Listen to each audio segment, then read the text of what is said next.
Kodagu channel ವಾರ್ತೆಗಳ ಪ್ರಾಯೋಜಕರು Muliya Keshav Bhat and sons, ಚಿನ್ನಾಭರಣಗಳ ಬೃಹತ್ ಮಳಿಗೆ, ಮಡಿಕೇರಿ, ಗೋಣಿಕೊಪ್ಪ, ಪುತ್ತೂರು, ಬೆಳ್ತಂಗಡಿ, ಬೆಂಗಳೂರು. ಹೋಮ್ಸ್ಕೇಪ್ ಫರ್ನಿಚರ್ಸ್, ಕೊಡಗಿಗೆ ಸಮೀಪದ ವಿಶಾಲವಾದ ಮಳಿಗೆ, ಪಯ್ಯಾವೂರ್, ಕೇರಳ.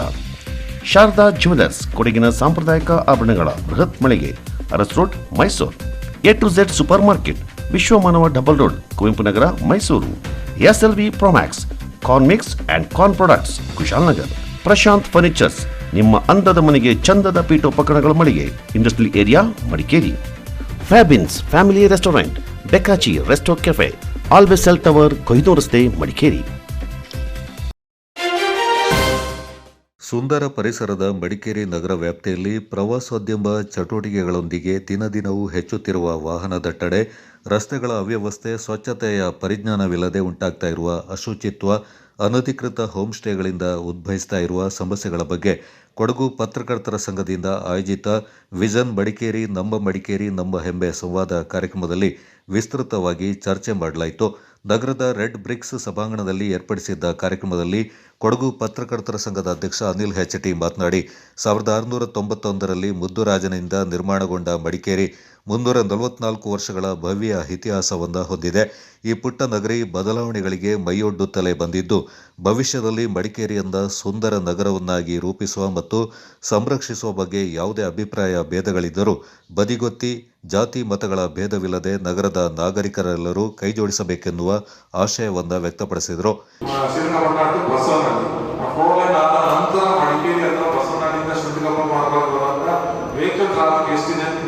ಚಿಂತನೆ ಮಾಡಿ ಮುಂದೆ 2 ವರ್ಷದ ನಂತರ ಏನಾಗಬೇಕು ಈಗಲೇ ಪ್ಲಾನ್ ಮಾಡೋದಿದ್ರೆ ಮಡಿಕೇರಿ ಸರ್ವನಾಶಾದ ಖಂಡಿತ ಅಂತ ಒಂದು ವಾರ್ನಿಂಗ್ ಮೆಸೇಜ್ ಅನ್ನು ಕೂಡ DC ಕೊಟ್ಟು, ಸೊ ಈಗ ನಾವು ಈಗಲೇ ನಾವು ಯೋಚನೆ ಮಾಡಿ 2 ವರ್ಷದ ಪ್ರಾಜೆಕ್ಟ್ ಆಗಿ ಇಟ್ಕೊಂಡಾಗ ಆ ಸಮಸ್ಯೆ ಆಗೋದಿಲ್ಲ ಅಂತ ನೀವು ಯೋಚನೆ ಮಾಡಿ. ಎಕ್ಸ್ಪ್ರೆಸ್ ವೇ ಬರುತ್ತೆ, ಶ್ರೀರಂಗಪಟ್ಟಣ ಬಸ್ ಮಾಡಿ ಎಕ್ಸ್ಪ್ರೆಸ್ ವೇ ಬಂದಂತ ವೆಹಿಕಲ್ಸ್ ಬಸ್ ಮಾಡಿ ಎಂಡಾಗಿ ಆ ನಂತರ ಒಟ್ಟಿಗೆ ನುಗ್ಗಿದಾಗ ಸಿಟಿ ಏನಾಗ್ಬೋದು, ಮಡಿಕೇರಿ ಏನಾಗ್ಬೋದು ಅಂತೇಳಿ ಬಿಸ್ನೆಸ್ ನನ್ನ ಪ್ರಕಾರ ಲಾಸ್ ಆಗ್ತಿಲ್ಲ. ಯಾಕಂದ್ರೆ ಮ್ಯಾಂಗ್ಳೂರ್ ಪುತ್ತೂರು ಸುಳ್ಳಿಗೆ ಹೋಗೋರೆ ಜಾಸ್ತಿ ವೆಹಿಕಲ್ ಅಥವಾ ಫ್ಲೈಓವರ್ ಹೋಗೋದು ಟೂರಿಸ್ಟ್ ಅಂತೂ ಬಹಳ ನಿಂತುವಾಗಿ ಆಗ್ತಾರೆ. ಇದನ್ನ ನಾವು ಈಗಲೇ ಥಿಂಕ್ ಮಾಡಿ MP ಅಥವಾ MLA ಸರಿಯಾದ ಪ್ಲಾನ್ ಮಾಡಿದ್ರೆ 2 ವರ್ಷದೊಳಗೆ ಅದು ಕಂಪ್ಲೀಟ್ ಆಗೋದ ಸಾಧ್ಯತೆ. ಕ್ರೀಡಾಪಟು ಹಾಗೂ ಮಡಿಕೇರಿ ಶ್ರೀ ಓಂಕಾರೇಶ್ವರ ದೇವಸ್ಥಾನದ ವ್ಯವಸ್ಥಾಪನಾ ಸಮಿತಿ ಅಧ್ಯಕ್ಷ AC ದೇವಯ್ಯ ಮಾತನಾಡಿ, ಹಲವಾರು ಅಂತಾರಾಷ್ಟ್ರೀಯ ಹಾಕಿ ಆಟಗಾರರನ್ನ ರಾಷ್ಟ್ರ ಮತ್ತು ಅಂತಾರಾಷ್ಟ್ರೀಯ ಮಟ್ಟಕ್ಕೆ ಕೊಡುಗೆಯಾಗಿ ನೀಡಿರುವ ನಗರದ ಜನರಲ್ ತಿಮ್ಮಯ್ಯ ಜಿಲ್ಲಾ ಕ್ರೀಡಾಂಗಣ ಪ್ರಸ್ತುತ ಕನಿಷ್ಠ ಕಾಳಜಿಯೂ ಇಲ್ಲದೆ ಶೋಚನೀಯ ಸ್ಥಿತಿಯಲ್ಲಿದೆ. ಬದಲಾದ ಪರಿಸ್ಥಿತಿಗಳಲ್ಲಿ ಅತ್ಯುತ್ತಮ ಆಟಗಾರರಾಗಿ ರೂಪುಗೊಳ್ಳಲು ಸುಸಜ್ಜಿತ ಕ್ರೀಡಾಂಗಣ, ಅಥ್ಲೆಟಿಕ್ಸ್ಗಳಿಗೆ ಸಿಂಥೆಟಿಕ್ ಲೈನ್ಗಳ ಅಗತ್ಯವಿದೆ ಎಂದರು. ಕೊಡಗು ಪತ್ರಕರ್ತರ ಸಂಘ ಇವರ ವತಿಯಿಂದ ವಿಷನ್ ಮಡಿಕೇರಿ ಅಂತ ಹೇಳುವ ಒಂದು ಸುಂದರ ಹೆಸರು ಕೊಟ್ಟು ಒಂದು ಸುಂದರ ಕಾರ್ಯಕ್ರಮವನ್ನು ಮಾಡ್ತಾ ಇದ್ದಾರೆ. ಮೊದಲಿದಾಗಿ ಅವರಿಗೆ ನಾನು ಅಭಿನಂದನೆಯನ್ನು ಸಲ್ಲಿಸ್ತಾ ಇದ್ದೀನಿ. ಇನ್ನೊಂದು ಉತ್ತಮ ಹೆಸರು ಕೊಟ್ಟು ಅದೇ ಚಿಂತನೆಯಲ್ಲಿ ಮುನ್ನಡೆದರೆ ಮಡಿಕೇರಿ ಇನ್ನೂ ಅಭಿವೃದ್ಧಿ ಪಡೆದ ಸಾಧ್ಬೋದು ಅಂತ ನನ್ನ ಒಂದು ನಂಬಿಕೆ. ಇಲ್ಲಿ ಬಹಳಷ್ಟು ಗಣ್ಯರಿಗೆ ಆಗಮಿಸಿದ್ದೀರಾ. ಬಹುಶಃ ವಿವಿಧ ಕ್ಷೇತ್ರವನ್ನು ಪ್ರತಿನಿಧಿಸುವ ಗಣ್ಯರು ಇಲ್ಲಿದ್ದಾರೆ. ಬಹುಶಃ ಮಡಿಕೇರಿ ನಗರದ ವಿಚಾರ ಬರುವಾಗ ಮೊದಲದಾಗಿ ಅದರ ಸಂಪೂರ್ಣ ಜವಾಬ್ದಾರಿ ನಗರಸಭಾ ಮಾಜಿ ಅಧ್ಯಕ್ಷ HM ನಂದಕುಮಾರ್ ಮಾತನಾಡಿ, ಮಡಿಕೇರಿಯ ಹಳೆ ಖಾಸಗಿ ಬಸ್ ನಿಲ್ದಾಣದಲ್ಲಿ ಬೃಹದಾಕಾರವಾಗಿ ನಿರ್ಮಿಸಿರುವ ತಡೆಗೋಡೆಯ ಬಳಿ ಆಕರ್ಷಕವಾದ ಮಡಿಕೇರಿ ಸ್ಕ್ವೇರ್ ನಿರ್ಮಾಣದ ಪ್ರಯತ್ನಗಳು ಇಂದಿಗೂ ಜಾರಿಗೆ ಬಂದಿಲ್ಲ. ಅದನ್ನು ಕಾರ್ಯಗತಗೊಳಿಸುವ ಪ್ರಯತ್ನ ನಡೆಯಬೇಕು. ನಗರದ ರಾಜಾಸೀಟ್ ರಸ್ತೆಯ ವಿಸ್ತರಣಾ ಕಾರ್ಯ ನಡೆಯಬೇಕೆನ್ನುವ ಅನಿಸಿಕೆ ವ್ಯಕ್ತಪಡಿಸಿದರು. ಅದು ಎಫೆಕ್ಟಿವ್ ಆಗಿರೋದು ಇಂಥ ಒಂದು ಸಾಮೂಹಿಕವಾಗಿ ಒತ್ತಡ ಖಂಡಿತವಾಗೂ ನಾವು ಏನು ಮನವಿ ಮಾಡಿರ್ತೀವಿ ಆ ಮನವಿಗೆ ಸ್ಪಂದನೆ ಸಿಗುತ್ತೆ ಅಂತ ಹೇಳ್ಕೊಂಡು ನನ್ನ ಒಂದು ಅಭಿಪ್ರಾಯ.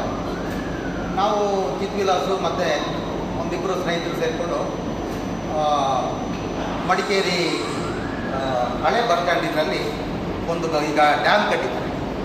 ಆ ಡ್ಯಾಮ್ ಕಟ್ಟಿದಾಗ ಈಗ ಎಲ್ಲರೂ ಅದೇ ಥರ ಒಂಥರ ಇನ್ಸಲ್ಟ್ ಮಾಡೋದು ಕೂಡ ಕೇಳಿ ಮಡಿಕೇರಿ ಡ್ಯಾಮ್ ನಾವೊಂದು ಒಳ್ಳೆ ಪ್ಲ್ಯಾನ್ ಮಾಡಿದ್ವಿ.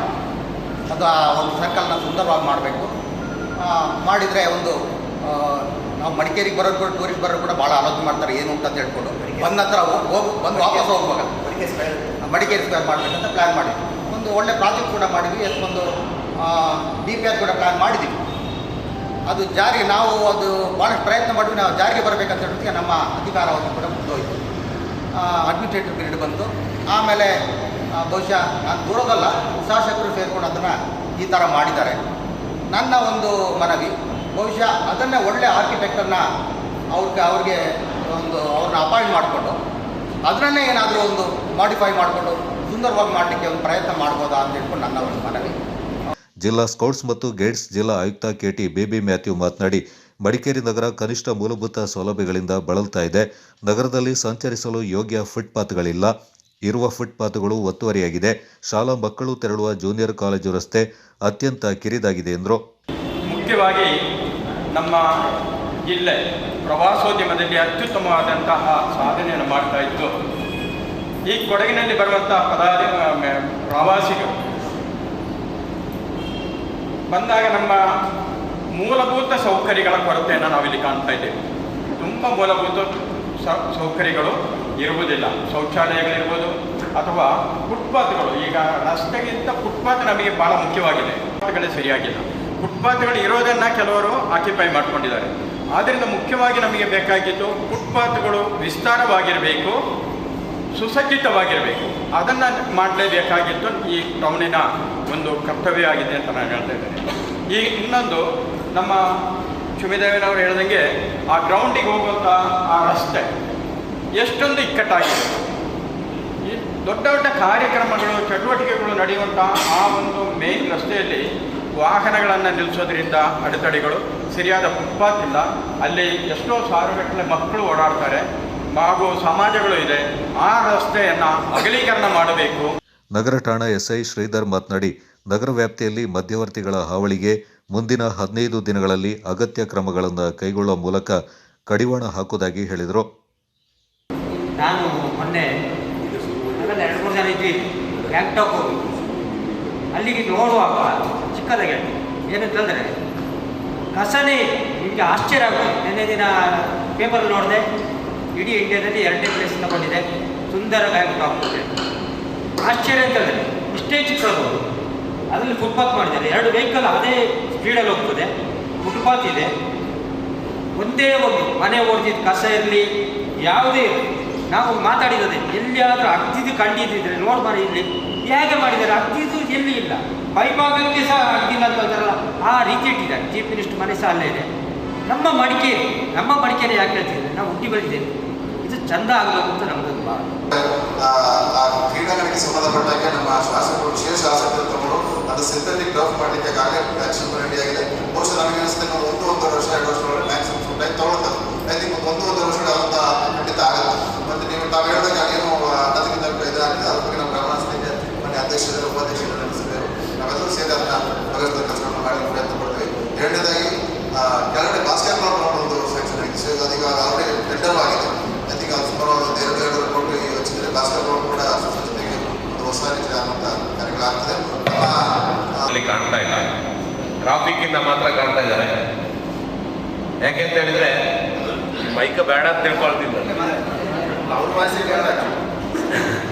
ಯಾಕೆಂತ ಹೇಳಿದ್ರೆ ಮಡಿಕೇರಿಯಲ್ಲಿ 300ರಿಂದ 400 ಬ್ರೋಕರ್ಗಳ ಹಾವಳಿಯಿಂದ ಒಂದು ಟೂರಿಸ್ಟಿಗೂ ಮಡಿಕೇರಿ ನಗರಕ್ಕೆ ಬರಕ್ಕಾಗ್ತಾ ಇಲ್ಲ. ಕಾರಣ ಇವತ್ತು ಚಿತ್ರದುರ್ಗ ಇರ್ಬೋದು, ಇಷ್ಟು ದೊಡ್ಡ ಬಿಲ್ಡಿಂಗ್. ಯಾಕೆ ಅಂತ ಹೇಳಿದ್ರೆ ಭಾರತಕ್ಕೆ ದಾರಿ ಕರೀತಾರೆ. ನೀವು 2,500 ಬುಕ್ಕಿಂಗ್ ತೋರಿಸಿದ್ರಿ, ಅವರ ಬುಕ್ಕಿಂಗ್ ಟೂರಿಸ್ಟ್ ಅವರಿಗೆ ತೋರಿಸ್ತಾರೆ, ಅವರು 1,000 ರೂಪಾಯಿ ಹೋಮ್ ಸ್ಟೇ ತೋರಿಸ್ತಾರೆ. ಆ ಹೋಮ್ ಸ್ಟೇಗಳು ಯಾವುದೇ ಹೋಮ್ ಸ್ಟೇಗಳು, ಹೋಮ್ ಸ್ಟೇಗಳು ಲೈಸೆನ್ಸ್ ಇರೋದಿಲ್ಲ, ಓನರ್ ನಡೆಸ್ತಾ ಇರಲಿಲ್ಲ. ಇದನ್ನ ಹಿಂದಿನ ಸಮಯದಲ್ಲಿ ನಾನು ಮೊನ್ನೆ ಸ್ಟೇಷನ್ಗೆ ಹೇಳಿದ್ದೆ. ನಾನು ಸ್ಟೇಷನ್ಗೆ ಹೇಳಿದಾಗ ಅದನ್ನ ನಿನ್ನೆ ಸುಮಾರು ಬ್ರೋಕರ್ಗಳು ಔಷಧಿ ಕೂತಿದ್ರು, ಅವರು ಸುಮಾರು ಜನ 2-3 ಜನ ಇಟ್ಟಿದ್ದಾರೆ ಅಂತ ವಿಷಯ ಬಂತು. ಅದು ಮೇನ್ ನಗರಕ್ಕೆ ಬರುವ ವಿಚಾರ. ಮತ್ತೆ ಸ್ಟೇಷನ್ ಹೇಳಿದ್ರು ಎಲ್ಲ ಸಪೋರ್ಟ್ ಮಾಡಿ, ಅಲ್ಲಿಂದ ಇಲ್ಲಿವರೆಗೂ CCTV ಇವೆಲ್ಲ ಸಪೋರ್ಟ್ ಮಾಡಿದ್ದಾರೆ. ನಾವೊಂದು ಒಪ್ಪಿ ಕೊಟ್ಟಿದ್ದು ಮೋದಿ ಗಣೇಶನವರಿದ್ರು, ಶಾಮೂರು ಇದ್ರು. ಯಾಕೆಂತ ಹೇಳಿದ್ರೆ ಪೊಲೀಸ್ ಡಿಪಾರ್ಟ್ಮೆಂಟ್ಗೆ ಇಮಿಡಿಯೇಟ್ಲಿ CCTV ಹಾಕಲಿಕ್ಕೆ ಅವ್ರಿಗೆ ಆಗೋದಿಲ್ಲ. ಅದಕ್ಕೆ ನಾವೆಲ್ಲ ಒಂದು 1,000 ರೂಪಾಯಿ ರೇಕೊಂಡ್ರೆ ಆ CCTV ಹಾಕ್ಬೋದು. ನಗರ ಒಳ್ಳೆದಾಗ್ತದೆ, ನಗರದಲ್ಲಿ ರೋಡ್ ಸೈಡ್ ಕಸ ಬಿಸಾಡೋರು ಹಿಡಿಬೋದು ಅಂತ ನನ್ನೊಂದು ಅಭಿಪ್ರಾಯ. Thank you. ಸ್ವಚ್ಛ ಕೊಡೋದು ಅಂತೇಳಿ ನಾವು ಇದೇ ಕೊಡಗು ಜರ್ನಲಿಸ್ಟ್ ಅಸೋಸಿಯೇಷನ್ ಇಂದ ಮ್ಯಾನೇಜ್ಮೆಂಟಿಂದ ಮತ್ತು ಹೋಟೆಲ್ ರೆಸಾರ್ಟ್ ಅವರ ಮೂಲಕ ಮಾಡಿದ್ವಿ. ಟನ್ಗಟ್ಟಲೆ ಪ್ಲಾಸ್ಟಿಕ್ ಬಾಟಲ್ಸನ್ನು ಕಲೆಕ್ಟ್ ಮಾಡಿದ್ವಿ. ಅದಾದಮೇಲೆ ನಮ್ಮ ನಗರಸಭೆಯಿಂದ 1 ಲೀಟರ್ ಬಾಟಲನ್ನು ನಿಷೇಧ ಮಾಡಿದ್ದೀವಿ. ಒಳ್ಳೆಯ ಕಾರ್ಯ. ಅದರ ಒಟ್ಟಿಗೆ ಮೇಡಮ್, ಜ್ಯೂಸ್ಗಳು 10 ರೂಪಾಯಿಂದ ಇತ್ತು, 1 ಲೀಟರ್ ಗಂಟ ತರಾವರಿ ಇದೆ. ಇವತ್ತು ನೀರು ಬಾಟಲ್ ಕಮ್ಮಿ ಆಗಿದೆ ಬಿಕಾಸ್ ಆಫ್ ಯುವರ್ ಒಂದು ಇನಿಷಿಯೇಟಿವ್. ಅದೇ ಟೈಮ್ ನೋಡಿದರೆ 1 ನೀರು ಬಾಟಲ್ ಬದಲು 10 ಜ್ಯೂಸ್ ಬಾಟಲ್ಗಳು ಬಂದು ಬೀಳ್ತಾ ಇದೆ. ಮತ್ತು ಹಿರಿಯರೇ ಎಲ್ಲರೂ ಪ್ರತಿಯೊಬ್ಬರು ಒಂದೊಂದು ಸಮಸ್ಯೆಗಳನ್ನ ಹೇಳ್ತಾ ಬರ್ತಿದ್ದಾರೆ. ನಮ್ಮ ಸಲಹೆ ಏನಂದರೆ ಏನು ಹೇಳ್ತಾರೆ ಅದು ಅನುಷ್ಠಾನ ಆಗುವಂಥ ಕೆಲಸ ನೀವು ಮಾಡಬೇಕು ಅನ್ನೋದೊಂದೇ ನನ್ನ ಅನಿಸಿಕೆ ಅಷ್ಟೇ. ನಮಗೆ ರಾಜಸೀಟಿಗೆ ಎಷ್ಟು ಟೂರಿಸ್ಟ್ ಫ್ಲೋ ಆಗ್ತಾರೆ, ಎರಡನೇ ಅಷ್ಟೇ ಟೂರಿಸ್ಟ್ ನಮಗೆ ಅಬ್ಬಿ ಫಾಲ್ಸ್ಗೆ ಫ್ಲೋ ಆಗ್ತಾರೆ. ಅದೇ ರಾಜಸೀಟಿನ ಪರಿಸರದಲ್ಲಿ ಅಲ್ಲೇ ನೆಹರು ಮಂಟಪ ಅಂತ ಹೇಳಿ ಅದರ ಪಕ್ಕದಲ್ಲಿ ನೆಹರು ಮಂಟಪ ಇದೆ. ಅದು ರಾಜಸೀಟಿಯಿಂದ ಎತ್ತರದ ಪ್ರದೇಶದಲ್ಲಿದೆ. One of the best view point ಆಗಿ ಅದನ್ನು ಪರಿವರ್ತನೆ ಮಾಡಿದರೆ ಟೂರಿಸ್ಟು ಈಗಾಗಲೇ ಸನ್ಸೆಟ್ ಮತ್ತು ಸನ್ರೈಸನ್ನು ನೋಡಲಿಕ್ಕೆ ಈಗ ಖಾಸಗಿ ರೆಸಾರ್ಟ್ಗಳಿಗೆ ಹೋಗಿ ಅಲ್ಲಿ ಕಟ್ಟಿ ನೋಡುವಂಥ ಪರಿಸ್ಥಿತಿ ಬಂದಿದೆ. ಈ ನೆಹರು ಮಂಟಪವನ್ನು ಕೂಡ ಆ ಕಡೆ ಇರತಕ್ಕಂತಹ ಪೊದೆಗಳನ್ನು ಅವನ್ನೆಲ್ಲ ತೆರವುಗೊಳಿಸಿ ಅದನ್ನು ಕೂಡ ಸ್ವಲ್ಪ ಖರ್ಚು ಮಾಡಿ ಅದನ್ನು ಕೂಡ ಟೂರಿಸಂ ಅಟ್ರಾಕ್ಟಿವ್ ಪ್ಲೇಸ್ ಆಗಿ ನಾವು ಪರಿವರ್ತನೆ ಮಾಡಬೇಕು ಹೇಳುವುದು. ಈ ದಿನ ಆಯೋಜಿಸಿರುವಂಥ ಈ ಮಡಿಕೇರಿ ನಗರದ ಪ್ರವಾಸೋದ್ಯಮ ಮತ್ತು ಇನ್ನಿತರ ಮಡಿಕೇರಿಗೆ ಸಂಬಂಧಪಟ್ಟಂಥ 10 ಹಲವು ಕಾರ್ಯಕ್ರಮಗಳ ಮೇಲೆ ಸಂವಾದ ನಡೆಸಿದ್ದೀರ. ಭಾಳ ಒಂದು ಒಳ್ಳೆಯ ವಿಚಾರ ಅಧ್ಯಕ್ಷರೇ. ಇದರಲ್ಲಿ ಈ ಕಾರ್ಯಕ್ರಮದಲ್ಲಿ ಮುಖ್ಯವಾಗಿ ಅಧ್ಯಕ್ಷರು ಮತ್ತು ಉಪಾಧ್ಯಕ್ಷರು ಹಾಗೂ ಮೂಢಾಧ್ಯಕ್ಷರು ಇದಕ್ಕೆ ಸಂಬಂಧಪಟ್ಟಂಥ ಪೌರಹಿತರನ್ನ ಈ ವೇದಿಕೆಯಲ್ಲಿ ನೀವು ಇದೇ ರೀತಿಯಲ್ಲಿ ಇದರ ವಿಚಾರದಲ್ಲಿ ಮುಂದುವರ್ಕೊಂಡು ಹೋದರೆ ಮಡಿಕೇರಿ ನಗರದ ಎಲ್ಲ ಸಮಸ್ಯೆಗಳನ್ನ ಬಗೆಹರಿಸುವಂಥ ಒಂದು ವೇದಿಕೆ ಆಗ್ತದೆ ಅಂತೇಳಿ ಈ ಸಭೆ ಈ ಮುಖಾಂತರ ಹೇಳ್ತಾ ಇದ್ದೇನೆ. ನಗರ ಅಭಿವೃದ್ಧಿ ಸಮಿತಿಯಲ್ಲಿ ಇದ್ರ ಬಗ್ಗೆ ಚರ್ಚೆಗಳು ಬಂತು. ಮಾನ್ಯ ಜಿಲ್ಲೋತ್ಸವಕ್ಕೆ ಗೊತ್ತಿರಬಹುದು. ಕೂಡ ನಾನು ಎಕ್ಸ್ಟ್ರಾ ಮತ್ತೆ ಜಿಲ್ಲೋತ್ಸವದ ಭೇಟಿಯಾಗಿ ಇದೊಂದು ಕಾರ್ಯಕ್ರಮ ಇರಬೇಕು ಅಂತ ಹೇಳಿ ನಾನು ಒಂದು ಅಭಿಲಾಷೆ ಇಟ್ಕೊಂಡೆ. ಆ ಒಂದು ಚರ್ಚೆಯಲ್ಲಿ ಒಂದು ಇಷ್ಟಪಡಿಸೋದು ಪಾಲ್ಗೊಂಡಿದ್ದು ಕಾರಣ ಹಾಕ್ಬಿಟ್ಟು ಅವರು ಹೋಗ್ಕೊಂಡು ಮಾಡ್ತಾರೆ ಅಂತ ಹೇಳಿ ಮೊದಲು ಹೋಮ್ಸ್ಟೇಗಳು ಜಾಸ್ತಿ ಆಗಿದೆ. ಬಾಡಿ ಮಾಡಲು ಸಿಕ್ಕಾಗ ಕಾರಣ ಯಾಕೆ ಅಂತ ಹೇಳಿದ್ರೆ ಒಂದು ಮನೆ ರೆಸಿಡೆನ್ಸ್ ತಗೊಂಡು ಅದನ್ನ ಅವರು 2 ರೂಮನ್ನು ಅವರು ಕಮರ್ಷಿಯಲ್ ಇಟ್ಟು ಕೊಟ್ಟಿದ್ದಾರೆ. ಅದಕ್ಕೆ ಬಾಡಿಗೆ ಹೋಮ್ಸ್ಟೇಗಳಿಗೆ ಅದು ನಮ್ಮ ನಗರಸಭೆ ಭಾಳಷ್ಟು ಲಾಸ್. ನಾನು ಮನೆ ಅಧ್ಯಕ್ಷರನ್ನ ಕೇಳೋದು ಇಷ್ಟಪಡ್ತೇನೆ.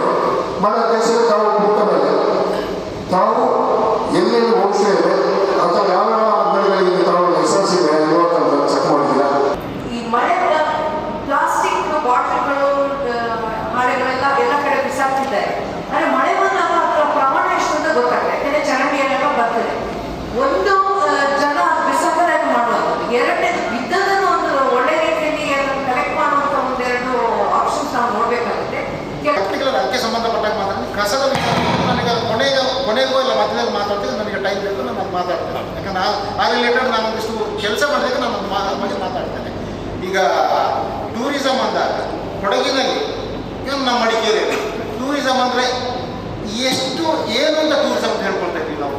ಪ್ರಕೃತಿನ ಮಾತ್ರ ಹೇಳ್ಕೊಂಡು ನಾವು ಟೂರಿಸಮ್ ಅಂತ ಇರ್ತೀವಿ. ಬೇರೆ ಏನಿದೆ ಆ್ಯಕ್ಟಿವಿಟೀಸ್ ಇರ್ಬೋದು, ಬೇರೆ ನೋಡುವಂಥ ಜಾಗಗಳಿರ್ತದೆ. ಅವಿರ್ಬೋದು ಅಂದರೆ ಫಿಕ್ಸ್ಡ್ ಒಂದು 4-5 ಜಾಗಗಳಿದೆ. ಅದು ಬಿಟ್ಟರೆ ಎಕ್ಸ್ಟ್ರಾ ಅನ್ನೋಂಥದ್ದು ಏನಿದೆ ಮಡಿಕೇರಿಗೆ ಟೂರಿಸಮ್ ಜಾಸ್ತಿ ಜನ ಬರ್ತಾ ಇದ್ದಾರೆ. ಅಂದರೆ ಬರುವಂಥ ಪ್ರವಾಸಿಗರಿಗೆ ನಾವು ಸರಿಯಾದ ರೂಟ್ ಮ್ಯಾಪ್ಗಳನ್ನು ನಾವು ತೋರಿಸ್ತಾ ಇದ್ದೇವೆ. ಮೇನ್ ರೋಡ್ಗಳಲ್ಲಿ ರೂಟ್ ಮ್ಯಾಪ್ಗಳನ್ನು ತೋರಿಸ್ಬೇಕು. ಅಬ್ಬಿ ಫಾಲ್ಸ್ ಇರ್ಬೋದು, ರಾಜಾ ಸ್ವೀಟ್ ಇರ್ಬೋದು, ಹೀಗೆ ಸೈನಿಂಗ್ ಬೋರ್ಡ್ಗಳನ್ನ ಹಾಕಬೇಕು ಅಂತ ನಮ್ಮ ಒಂದು ಅಭಿಪ್ರಾಯ. ಮತ್ತು ಬಹುಶಃ ಸಂಬಂಧಪಟ್ಟವರಿಗೆ ಅದರ ಪೂರ್ಣ ಅರಿವಾಗಿದೆ. ಆ ವಿಚಾರವನ್ನು ಬಿಟ್ಟು ಬೇರೆಯವರು ಮಾತಾಡಬೇಕು. ಅಲ್ಲಿ ಆ ವಿಚಾರ ಔಷಧಿ ಸಂಬಂಧಪಟ್ಟ ಎಲ್ಲ ಸಮಸ್ಯೆಗಳನ್ನ ಗಮನ ಸೆಳೆದು ಹಾಕಿರೋದ್ರಿಂದ ಬೇರೆ ವಿಚಾರ ಟೂರಿಸಂ ರಿಲೇಟೆಡ್ ಕೆಲಸದವ್ರಿಗೆ ಹೋಗ್ಲಿಕ್ಕೆ ಆಗೋದಿಲ್ಲ. ಅಂದ್ರೆ ನಮ್ಮ ಸಿಟಿಯೊಳಗೆ ಅವ್ರು ಮಾಡ್ತಾ ಇದ್ದಾರೆ, ಕಳಿಸ್ತಾ ಇದ್ದಾರೆ, ಎಲ್ಲರೂ ಕರೆಕ್ಟಾಗಿ ಮಾಡ್ತಾ ಇದ್ದಾರೆ. ದೂರ ಇರೋರಿಗೆ ಹೋಗ್ಲಿಕ್ಕೆ ಆಗ್ತಾ ಇಲ್ಲ. ಮೇನ್ ಅದೊಂದು. ಮತ್ತೆ ಈ ಸತೀಶ್ ಅವ್ರು ಹೇಳ್ದಂಗೆ ಟೂರಿಸ್ಟ್ ಅವರಿಗೆ ಪ್ಲೇಸಸ್ ತುಂಬ ಕನ್ಫ್ಯೂಸ್ ಇದೆ. ಅವರು ಮ್ಯಾಪ್ ಹಾಕೊಳ್ತಾರೆ, ಯಾರ್ಯಾರು ಮನೆಗೆ ಬಂದಿರ್ತಾರೆ, ಅಲ್ಲಿ ಬಂದು ಕೇಳ್ತಾರೆ ಈ ಪ್ಲೇಸಸ್ ಎಲ್ಲಿ ಅಂತೇಳಿ ಅವ್ರಿಗೆ ಕನ್ಫ್ಯೂಸ್ ಆಗ್ತಾ ಇದೆ. ಆ ಟೂರಿಸ್ಟ್ ಪ್ಲೇಸ್ದು ನೇಮ್ಸ್ ಪ್ಲಸ್ ಅಲ್ಲಿ ಸ್ಕ್ಯಾನರ್ ಹಾಕಿರೋದು ಅವ್ರಿಗೆ ಉತ್ತಮ ಗಾಳಿ ಇದನ್ನೆಲ್ಲರೂ ಸವಿಲಿಕ್ಕೆ ಬರ್ತಾರೆ ಅಂತ. ಈಗ ಸ್ವಲ್ಪ ದಿವಸದಿಂದ ರೋಡಲ್ಲಿ ಸೈಡಲ್ಲಿ ಕಟ್ ಮಾಡಿ ಇಡೀ ಆ ಮಣ್ಣನ್ನು ಸರಿಯಾಗಿ ಮುಚ್ಚಲ್ಲ, ಅದೆಲ್ಲ ಗಾಳಿಗೆ ಹಾಗೆ ಎಲ್ಲ ಕಡೆ ಪಸರಿಸ್ತಾ ಉಂಟು. ಮಾತಾಡ್ತಿದ್ವಿ ವಿಷನ್ ಸ್ಟೇಟ್ಮೆಂಟ್ ಕಾಣ್ತಾ ಇದ್ದೀವಿ. ಇನ್ನು 5 ವರ್ಷದಲ್ಲಿ ಟೂರಿಸಂ ಏನಾಗುತ್ತೆ, 10 ವರ್ಷದಲ್ಲಿ ಟೂರಿಸಂ ಏನಾಗುತ್ತೆ ಅಂತ ನಾವು ಚಿಂತನೆ ಮಾಡಬೇಕು. ಇವತ್ತಿನ ತಾಪತ್ರೆಯ ನಾವು ಇವತ್ತು ರಾತ್ರಿಗೆ ಮಾತಾಡೋದು ಸ್ವಾಸ್ಥ್ಯ ಸುಂದರ ಸದೃಢ ಸಮಾಜ ನಿರ್ಮಾಣಕ್ಕಾಗಿ ಇದೊಂದು ಸಂವಾದ ಕಾರ್ಯಕ್ರಮ ಇಟ್ಕೊಂಡಿದ್ದಾರೆ, ಸಂತೋಷ.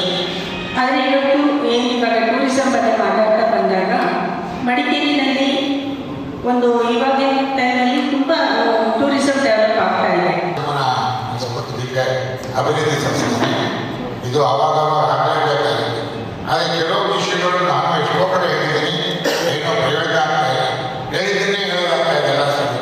ಹಾಗೆ ಕೃಷ್ಣ ನಾವು ಮಾತಾಡೋದು ಇಂಪಾರ್ಟೆಂಟ್ ಅಲ್ಲ, ಅದನ್ನು ಇಂಪ್ಲಿಮೆಂಟ್ ಮಾಡೋದು ತುಂಬ ಇಂಪಾರ್ಟೆಂಟ್ ಅಂತ.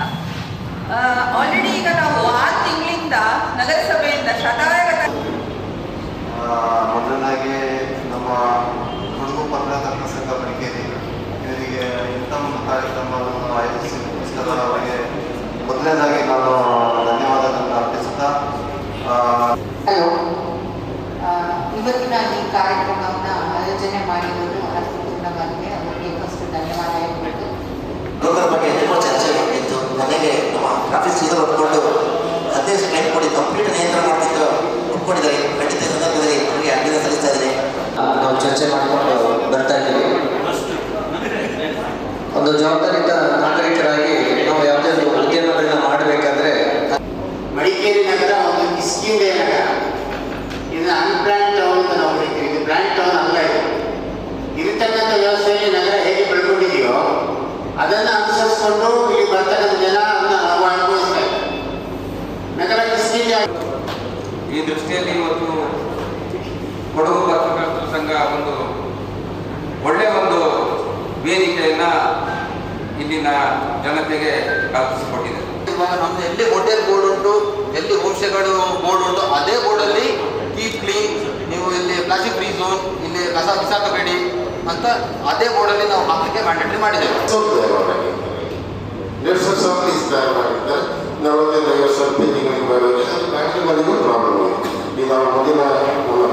ಈ 5 ವರ್ಷಗಳಿಂದ ಟವಲನ್ನೆಲ್ಲ ಮಾರ್ಕ್ ಮಾಡಿದ್ದೀವಿ. ಆ ಮಾರ್ಕ್ ಎಲ್ಲ ಅಳಿಸೋಗಿದೆ. ವೆಹಿಕಲ್ ಅವರಿಗೆ ಬೇಕಾಬಿಟ್ಟಿ ಕಡೆ ನಿಲ್ಲಿಸ್ತಾರೆ, ಸರಿಯಾದ ಮಾರ್ಕ್ ವ್ಯವಸ್ಥೆ ಇರ್ತದೆ, ಅದನ್ನು ಮಾರ್ಕೆ ಮಾಡಿ ಕೊಡಿದ್ದೀವಿ.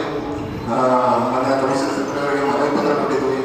ಮಡಿಕೇರಿ ನಗರ ವ್ಯವಸ್ಥಿತವಾಗಿ ಉಳಿಬೇಕು, ವ್ಯವಸ್ಥಿತವಾಗಿ ಬೆಳಿಬೇಕು ಈ ಉದ್ದೇಶದಿಂದ ಅತ್ಯಂತ ಉತ್ತಮ ಸಲಹೆಗಳಿದ್ದಾರೆ. ಅದೆಲ್ಲ ಆದಷ್ಟು ಬೇಗ ಇಂಪ್ಲಿಮೆಂಟ್ ಆಗಲಿ ಅಂತ ಹೇಳ್ತಾ ಮತ್ತೆ ನಮ್ಮೆಲ್ಲರೂ ಈ ಕಾರ್ಯಕ್ರಮದಲ್ಲಿ ಭೇಟಿಯಾಗೋಣ.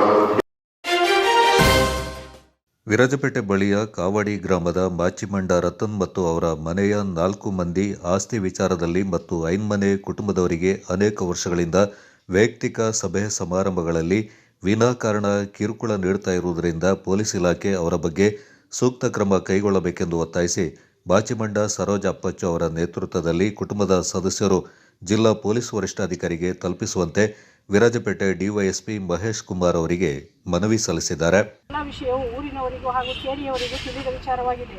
2021ನೇ ಸಾಲಿನಲ್ಲಿ ನಮ್ಮ ಕುಟುಂಬದ ಸದಸ್ಯರಾದ ಶ್ರೀಮಂತ್ ರತನ್ ಹಾಗೂ ಅವನ ಹೆಂಡತಿ ರುಕ್ಮಿಣಿ ಮಕ್ಕಳಾದ ಬ್ರಿಜೇಶ್ ನಿತೇಶ್ ಅವರಿಂದ ನಮ್ಮ ಐನ್ಮನೆಯ ಕುಟುಂಬದ ಸದಸ್ಯರೊಳಗೆ ಒಂದಲ್ಲ ಒಂದು ರೀತಿಯಲ್ಲಿ ತೊಂದರೆ ಕೊಡುತ್ತಾ ಬರುತ್ತಾರೆ.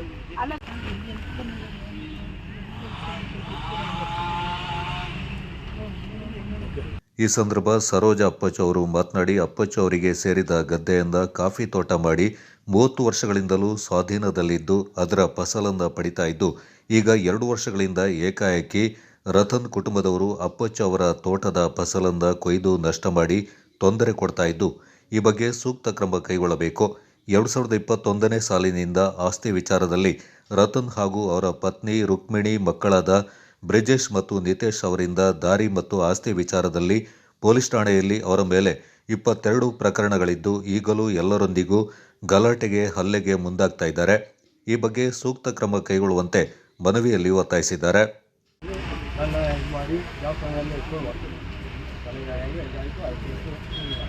ಆಮೇಲೆ ಪುನಃ ಹಬ್ಬದಲ್ಲಿ ಸುಮ್ಮನೆ ಮುಂದೆ ಬಂದು ನಮ್ಮನ್ನು ಅಟ್ಯಾಕ್ ಮಾಡೋದು, ನಾವು ಮಕ್ಕಳು ಹೊರಗೆ ಅವರಿಗೆ ತೊಂದರೆ ಕೆಲಸದಲ್ಲಿ ಬರುವಾಗ ಲೈಟ್ ಫ್ಲಾಶ್ ಮಾಡೋದು, ಮಕ್ಕಳನ್ನ ನಿಲ್ಲಿಸೋಕ್ಕೆ ಟ್ರೈ ಮಾಡೋದು, ಈ ಥರ ಮಕ್ಕಳನ್ನ ಅವನ ಮಗ ಲಾಸ್ಟ್ ಮಾಡೋದು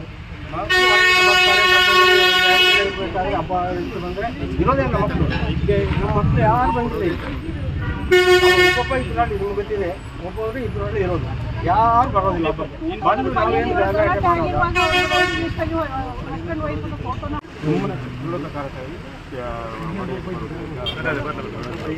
ನನ್ನ ಮಗ ಬಂದರೆ ಹಿಂಸೆ ಕೊಡೋದು. ಆಯಿತು ಮಗ ಬರೋ ಹಬ್ಬಕ್ಕೆ ಬಾ ಅಂತಂದರೆ ಬಂದರೆ ಏನಪ್ಪ ಅಲ್ಲಿ ಇದೇ ಆಗುತ್ತೆ, ತುಂಬ ಹಿಂಸೆ ಕೊಡ್ತಾರೆ.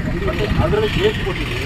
ಕೇಸ್ ಆದ್ಮೇಲೂ ಅಲ್ಲಿಂದ 6 ತಿಂಗಳು ಬಿಟ್ಟು ನನ್ನ ಇಬ್ಬರು ಮಕ್ಕಳು ಒಬ್ಬನು ಕೈ ಕತ್ತಿ ತಗೊಂಡು ಒಬ್ಬ ದೊಣ್ಣೆ ತಗೊಂಡು ನನ್ನ ಹೊಡೆಯುತ್ತಿದ್ದಾರೆ. ಆಯಿತಾ, ನನಗೆ ತಾಯಿ ಇದ್ದಾರೆ, 99 ವರ್ಷ ಹೆಂಡತಿ ಇದ್ದಾರೆ. ಈಗ ಏನಂದರೆ ಜೀವ ಭಯದಲ್ಲೇ ಇದ್ದೀವಿ. ನಾನು ಸ್ವಲ್ಪ ಲೇಟ್ ಆಯಿತು ಅಂದರೆ, ನಾನೊಬ್ಬ ವರ್ಕರ್ ಆಗಿದ್ದೆ, ಸ್ವಲ್ಪ ಲೇಟ್ ಆಯಿತು ಅಂದರೆ ಅಲ್ಲಿ ತಾಯಿನೂ ಬರ್ಬೋದು, ಹೆಂಡತಿನೂ ಬರ್ಬೋದು. ಈಗ ಯಾರಿಗೆ ಹೇಳೋದು? ಹಿಂಸೆ ಆಗ್ಬಿಟ್ಟು ಇನ್ಸಿಡೆಂಟ್ ಆಗಿದೆ. ಇದು ಲಾಸ್ಟ್ ಏಪ್ರಿಲ್ ಸರ್ ಅಲ್ಲ, ಅದೇ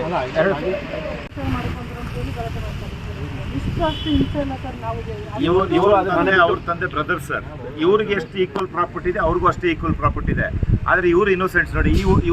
ಇವ್ರ ತಮ್ಮ ಬಸ್ ಇಳಿದ್ರೆ ಓಡಾಡಿಸ್ಕೊಂಡು ಹೊಡಿಯಕ್ಕೆ ಹೋಗ್ತಾನೆ. ಆಯ್ತು ಸರ್. ಹಾಗಾಗಿ ಇವರು ಮನೆ ಬಿಟ್ಬಿಡ್ತಾರೆ ಸರ್.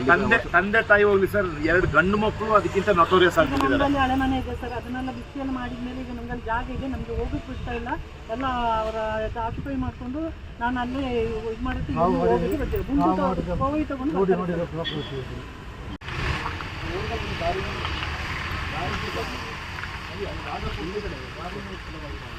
ನಾವು ಆ ಮನೆ ಬಿಟ್ಟು ನಾವು ಯಾವುದೇ ಹಳೆ ಮನೆ ಜಾಗ ಇದೆ, ಹೋಗ್ಲಿಕ್ಕೆ ಬರ್ಲಿಕ್ಕೆ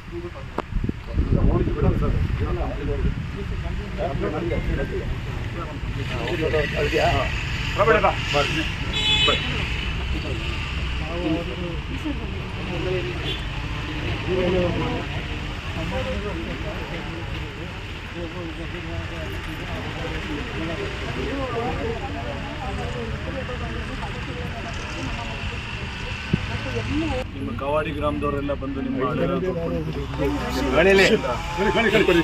ಏನು ಸಮಸ್ಯೆ ಆಗ್ತಾ ಇದೆ, ನಿರಂತರವಾಗಿ ದೊಡ್ಡ ದಿನ ಆಗ್ತಾ ಇದೆ ಅಂತೇಳಿ ಏನು ನಿಮ್ಮ ಅಳಲನ್ನ ತೋಡ್ಕೊಂಡಿದ್ದೀರಿ. ಈ ಬಗ್ಗೆ ಪೊಲೀಸ್ ಇಲಾಖೆ ಹಿಂದೆಯೂ ಸಹ ಹಲವು ಸಂದರ್ಭಗಳಲ್ಲಿ ಬೇಕಾದಂಥ ಕಾನೂನು ಕ್ರಮಗಳನ್ನು ಕೈಗೊಂಡಿದೆ.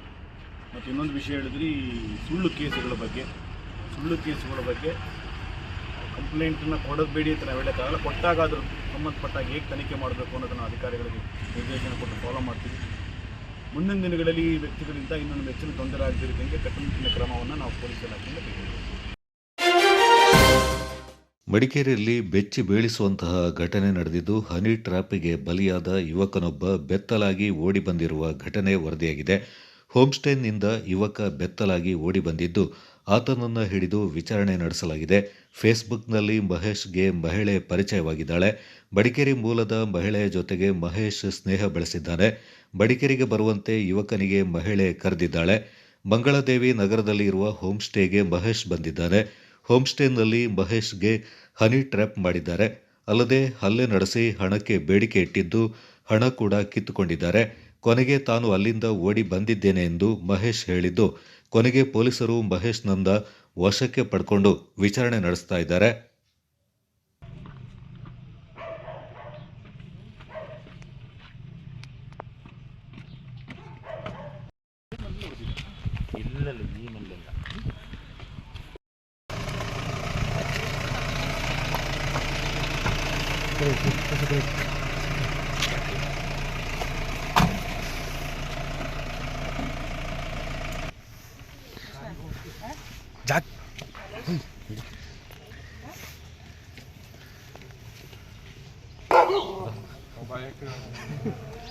ಎಷ್ಟೊತ್ತು ನಮಗೆ ಬಗಳಿಲ್ಲ.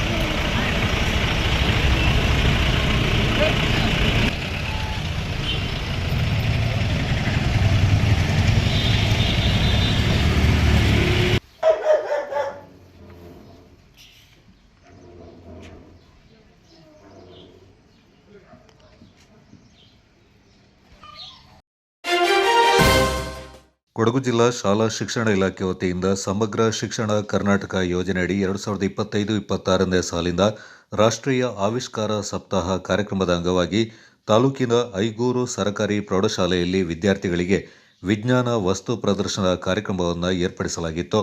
ಕಾರ್ಯಕ್ರಮವನ್ನು ಕ್ಷೇತ್ರ ಶಿಕ್ಷಣಾಧಿಕಾರಿ ಎಂ ಕೃಷ್ಣಪ್ಪ ಉದ್ಘಾಟಿಸಿದರು. ನಂತರ ಮಾತನಾಡಿದ ಅವರು, ಮಕ್ಕಳಿಗೆ ವಿಜ್ಞಾನದ ಸೈದ್ಧಾಂತಿಕ ಮತ್ತು ಪ್ರಾಯೋಗಿಕ ಕಲಿಕೆ ಬಹಳ ಮುಖ್ಯವಾಗಿದ್ದು, ಶಿಕ್ಷಕರು ವಿಜ್ಞಾನದ ಬಗ್ಗೆ ಮಕ್ಕಳಿಗೆ ಹೆಚ್ಚಿನ ತಿಳುವಳಿಕೆ ನೀಡುವ ಮೂಲಕ ಅವರಲ್ಲಿ ವೈಜ್ಞಾನಿಕ ಮನೋಭಾವ ಹಾಗೂ ಸಂಶೋಧನಾ ಪ್ರವೃತ್ತಿ ಬೆಳೆಸಲು ವಿಶೇಷ ಗಮನ ಹರಿಸಬೇಕು. ವಿದ್ಯಾರ್ಥಿಗಳಿಗೆ ವಿಜ್ಞಾನದ ಪ್ರಾಯೋಗಿಕ ಕಲಿಕೆ ಮುಖ್ಯ. ಶಿಕ್ಷಕರು ಮಕ್ಕಳಲ್ಲಿ ವೈಜ್ಞಾನಿಕ ಮನೋಭಾವ ಬೆಳೆಸುವ ಮೂಲಕ ಸಮಾಜದಲ್ಲಿ ಬೇರೂರಿರುವ ಮೌಢ್ಯ, ಕಂದಾಚಾರದಂತಹ ಸಾಮಾಜಿಕ ಪಿಡುಗುಗಳ ವಿರುದ್ಧ ಧ್ವನಿ ಎತ್ತಿ ಸಮಾಜದಲ್ಲಿ ವೈಚಾರಿಕತೆ ಬೆಳೆಸುವಲ್ಲಿ ಪ್ರಮುಖ ಪಾತ್ರ ವಹಿಸಬೇಕೆಂದರು. ಹಾಗಾಗಿ ನಮ್ಮ ಈ ಒಂದು ಪ್ರೌಢಶಾಲೆಯಲ್ಲಿ ಒಳ್ಳೆಯ ಕಾರ್ಯಕ್ರಮ ಏರ್ಪಡಿಸಿ ನಮ್ಮ ಈ ಭಾಗದ ಕ್ಲಸ್ಟರ್ ಮಟ್ಟದ ಎಲ್ಲ ಶಾಲೆಗಳಿಗೆ ಶಿಕ್ಷಕರಿಗೆ ಆಹ್ವಾನವನ್ನು ನೀಡಿ ಅವರನ್ನು ಸಮೇತ ವೈಜ್ಞಾನಿಕ ಮನೋಭಾವನೆಯನ್ನು ಬೆಳೆಸಲಿಕ್ಕೆ ಸಹಕಾರಿಯಾಗಿದ್ದಾರೆ. ಇವೆಲ್ಲ ಸ್ಫೂರ್ತಿದಾಯಕವಾಗಿರಬೇಕು. ಮಕ್ಕಳು ಇದನ್ನು ನೋಡಿ ನಿಮ್ಮ ಸ್ನೇಹಿತರಿಂದ ಪ್ರಶ್ನೆ ಮಾಡಿ ಇದು ಹೇಗೆ ಅಂತೇಳಿ, ನಾನು ಹೇಗೆ ಮಾಡಬಾರ್ದು ಅಂತೇಳಿ ಒಂದು ಪ್ರಶ್ನೆಯನ್ನು ನಿಮಗೆ ಹಾಕಿಕೊಂಡು ಮುಂದಿನ ದಿನಗಳಲ್ಲಿ ನೀವು ಸಹ ಇಂಥ ಹೊಸ ನಾವೀನ್ಯತೆ ಇರ್ತಕ್ಕಂಥ ಒಂದು ಸಂಶೋಧನೆಯನ್ನು ಮಾಡಿ ಮುಂದಿನ ಯುವಜನಾಂಗಕ್ಕೆ, ಈ ಜಗತ್ತಿಗೆ ನೀವು ಸಹ ಮೊದಲಿಗೆ ಜಲತರಂಗ,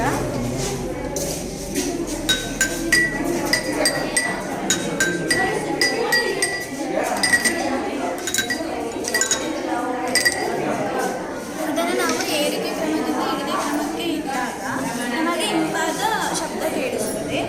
ಹಾಗೆ ಘನ ಮಾಧ್ಯಮ,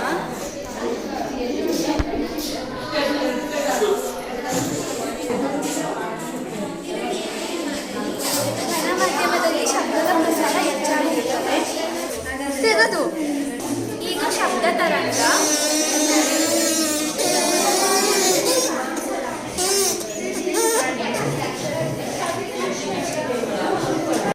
ಸ್ವಲ್ಪ ಕಮ್ಮಿ ಮಾಡಿದ್ದೀವಿ.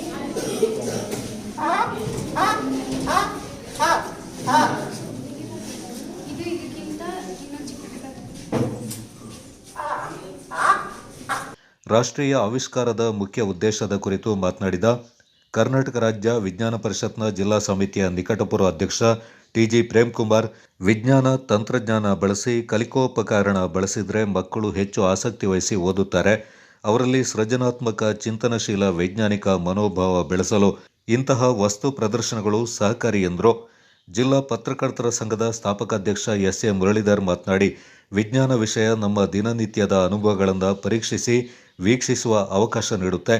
ಇದಕ್ಕೆ ಪೂರಕವಾಗಿ ಪರಿಸರದಲ್ಲಿರುವ ಸಂಬಂಧಗಳಿಗೆ ಮತ್ತು ಚಟುವಟಿಕೆಗಳಿಗೆ ಯೋಜನಾ ಕಾರ್ಯರೂಪವಾಗಿ ಮಕ್ಕಳ ಮುಂದೆ ಪ್ರದರ್ಶಿಸಿ ಅನ್ವೇಷಣೆಯ ಕಲಿಕೆಗೆ ಜ್ಞಾನ ಕಟ್ಟಿಕೊಟ್ಟರೆ ಅವರು ಭವಿಷ್ಯದಲ್ಲಿ ವಿಜ್ಞಾನ ಕ್ಷೇತ್ರದಲ್ಲಿ ಹೆಚ್ಚಿನ ಸಾಧನೆ ಮಾಡಲು ಸಾಧ್ಯ ಎಂದರು. ಮುಖ್ಯ ಶಿಕ್ಷಕರು ಹೇಳಿದ್ರು, ಈ ಒಂದು ವಿಜ್ಞಾನ ವಸ್ತು ಪ್ರದರ್ಶನವನ್ನು ಆಯೋಜನೆ ಮಾಡಬೇಕು ನಮ್ಮ ಶಾಲೆಯಲ್ಲಿ ಅಂತ.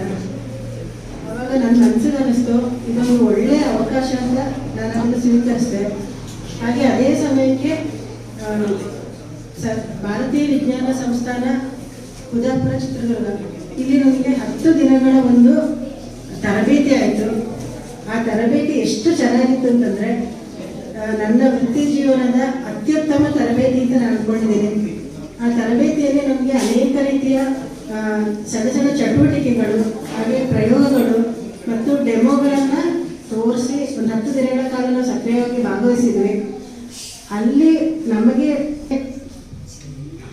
ಇಲ್ಲಿ ನಾವು ತಯಾರಿಸಿದಂತಹ ಎಲ್ಲ ಮಾದರಿಗಳು ಪಠ್ಯಕ್ಕೆ ಪೂರಕವಾದ, ಮಕ್ಕಳಿಗೆ ಉಪಯೋಗವಾಗುವಂಥ ಮಾದರಿಗಳನ್ನೇ ನಾವು 15 ದಿನಗಳ ಕಾಲ ಭಾನುವಾರವೂ ಸೇರಿದಂತೆ ಬೆಳಗಿಂದ ಸಂಜೆವರೆಗೂ ಮಕ್ಕಳ ಕಾರ್ಯದಲ್ಲಿ ತೊಡಗಿಸಿಕೊಂಡು ಇಷ್ಟು ಮಟ್ಟಶೀಲತೆ, ಮಕ್ಕಳ ಕ್ರಿಯಾಶೀಲತೆ, ಸಹಕಾರ ಮನೋಭಾವನೆ ಇರ್ಬೋದು, ಹಾಗೆ ಒಂದು ನಾಯಕತ್ವ ಗುಣ, ಹೀಗೆ ಹಲವಾರು ಗುಣಗಳನ್ನು ಬೆಳೆಸುವಲ್ಲಿ ಒಂದು ಪಾತ್ರವನ್ನು ವಹಿಸಿದೆ ಅಂತ ನನ್ನ ಭಾವನೆ.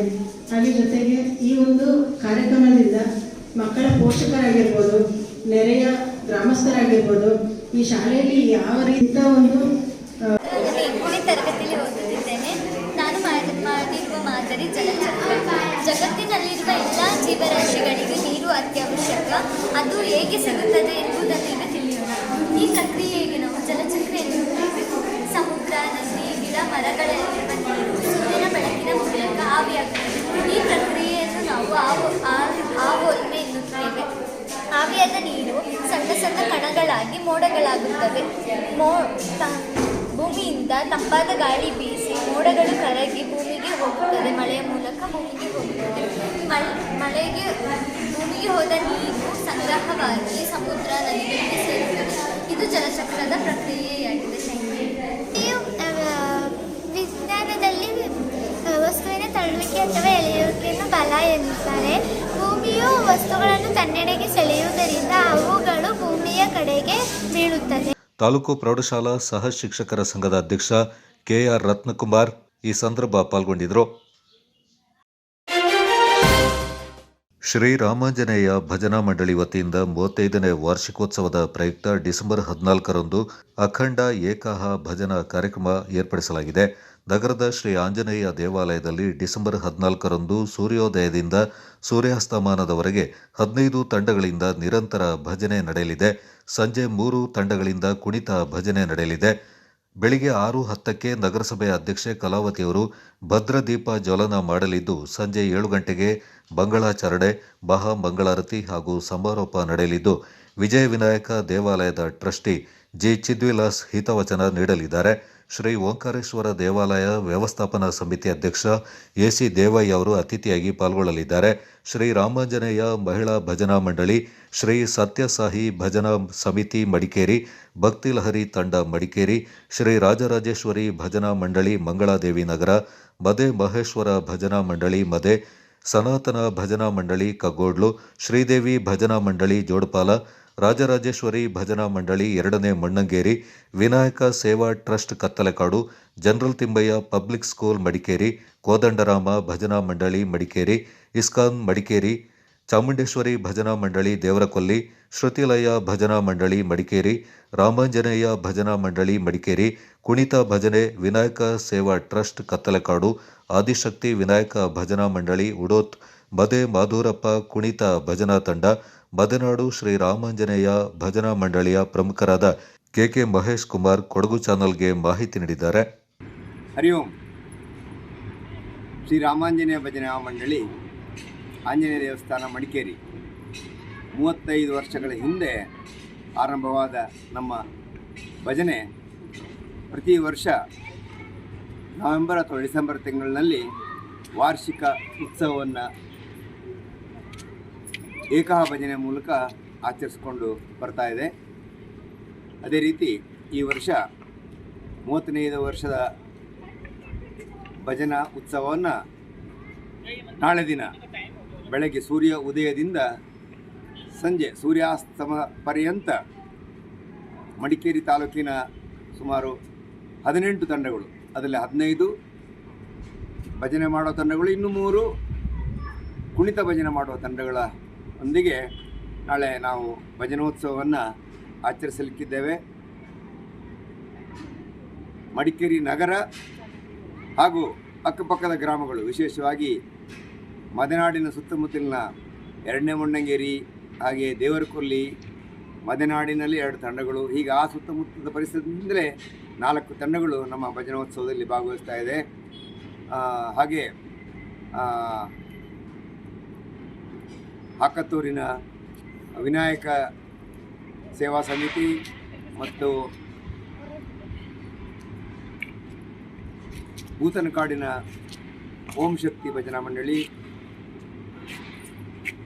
ಹಾಗೆ ಸುತ್ತಮುತ್ತ ಗ್ರಾಮಗಳ ಭಜನಾ ತಂಡಗಳು ಈ ಉತ್ಸವದಲ್ಲಿ ಬೆಳಗ್ಗಿನಿಂದ ಪಾಲ್ಗೊಳ್ಳುತ್ತವೆ. ಸಂಜೆ ಸಮಾರೋಪಕ್ಕೆ ಶಕ್ತಿ ಪತ್ರಿಕೆಯ ವ್ಯವಸ್ಥಾಪಕರು, ಹಾಗೆ ವಿಜಯ ವಿನಾಯಕ ದೇವಸ್ಥಾನದ ವಿಶ್ವಸ್ತರು, ಟ್ರಸ್ಟಿಗಳು ಆದ ಶ್ರೀಯುತ ಜಿ ಚಿದ್ವಿಲಾಸ್ ಅವರು ಮುಖ್ಯ ಅತಿಥಿಗಳಾಗಿರ್ತಾರೆ. ಜೊತೆಗೆ ಓಂಕಾರೇಶ್ವರ ವ್ಯವಸ್ಥಾಪನಾ ಸಮಿತಿ ಅಧ್ಯಕ್ಷರಾದ ಶ್ರೀಯುತ ಚುಮ್ಮಿದೇವಯ್ಯನವರು ಕೂಡ ಅತಿಥಿಗಳಾಗಿರ್ತಾರೆ. ಬೆಳಗ್ಗೆ ಸೂರ್ಯ ಉದಯದ ಸಮಯದಲ್ಲಿ ಮಡಿಕೇರಿ ನಗರದ ಪ್ರಥಮ ಪಜೆ ಶ್ರೀಮತಿ ಕಲಾವತಿಯವರು ಅವರು ದೀಪ ಬೆಳಗುವುದರ ಮೂಲಕ ಭಜನೆ ಆರಂಭ ಆಗುತ್ತೆ. ಮೊದಲನೇ ಭಜನೆ ರಾಮಾಂಜನ ಭಜನಾ ಮಂಡಳಿಯ ಮಹಿಳಾ ವಿಭಾಗದವರಿಂದ ಆರಂಭ ಆಗುತ್ತೆ. ನಂತರ ಸತ್ಯಸಾಯಿ, ಆನಂತರ ಹೀಗೆ ಬೇರೆ ಬೇರೆ ತಂಡಗಳು ನಿರಂತರವಾಗಿ ಭಜನಾ ಕಾರ್ಯಕ್ರಮ ನಡೆಯುತ್ತೆ.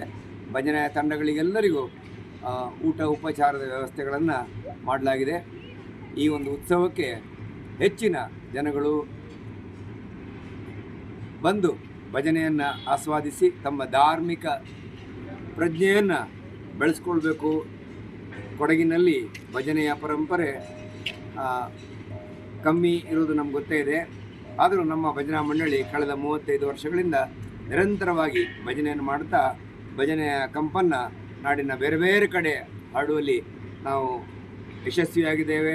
ಆ ನಿಟ್ಟಿನಲ್ಲಿ ಪ್ರತಿ ವರ್ಷ ವಾರ್ಷಿಕೋತ್ಸವದಲ್ಲಿ 10 ತಂಡಗಳು ನಮ್ಮೊಂದಿಗೆ ಕೈ ಜೋಡಿಸಿ ಈ ಭಜನೋತ್ಸವವನ್ನು ಯಶಸ್ವಿಗೊಳಿಸ್ತಾರೆ. ಬನ್ನಿ, ನಾಳೆ ಬೆಳಗ್ಗೆಯಿಂದ ಸಂಜೆವರೆಗೆ ಯಾವುದೇ ಸಮಯದಲ್ಲಿ ಕೂಡ ಬಂದು ಭಜನೆಯ ಅನ್ನು ಕೇಳಬಹುದು, ಆಸ್ವಾದಿಸಬಹುದು. ಹರಿ ಓಂ.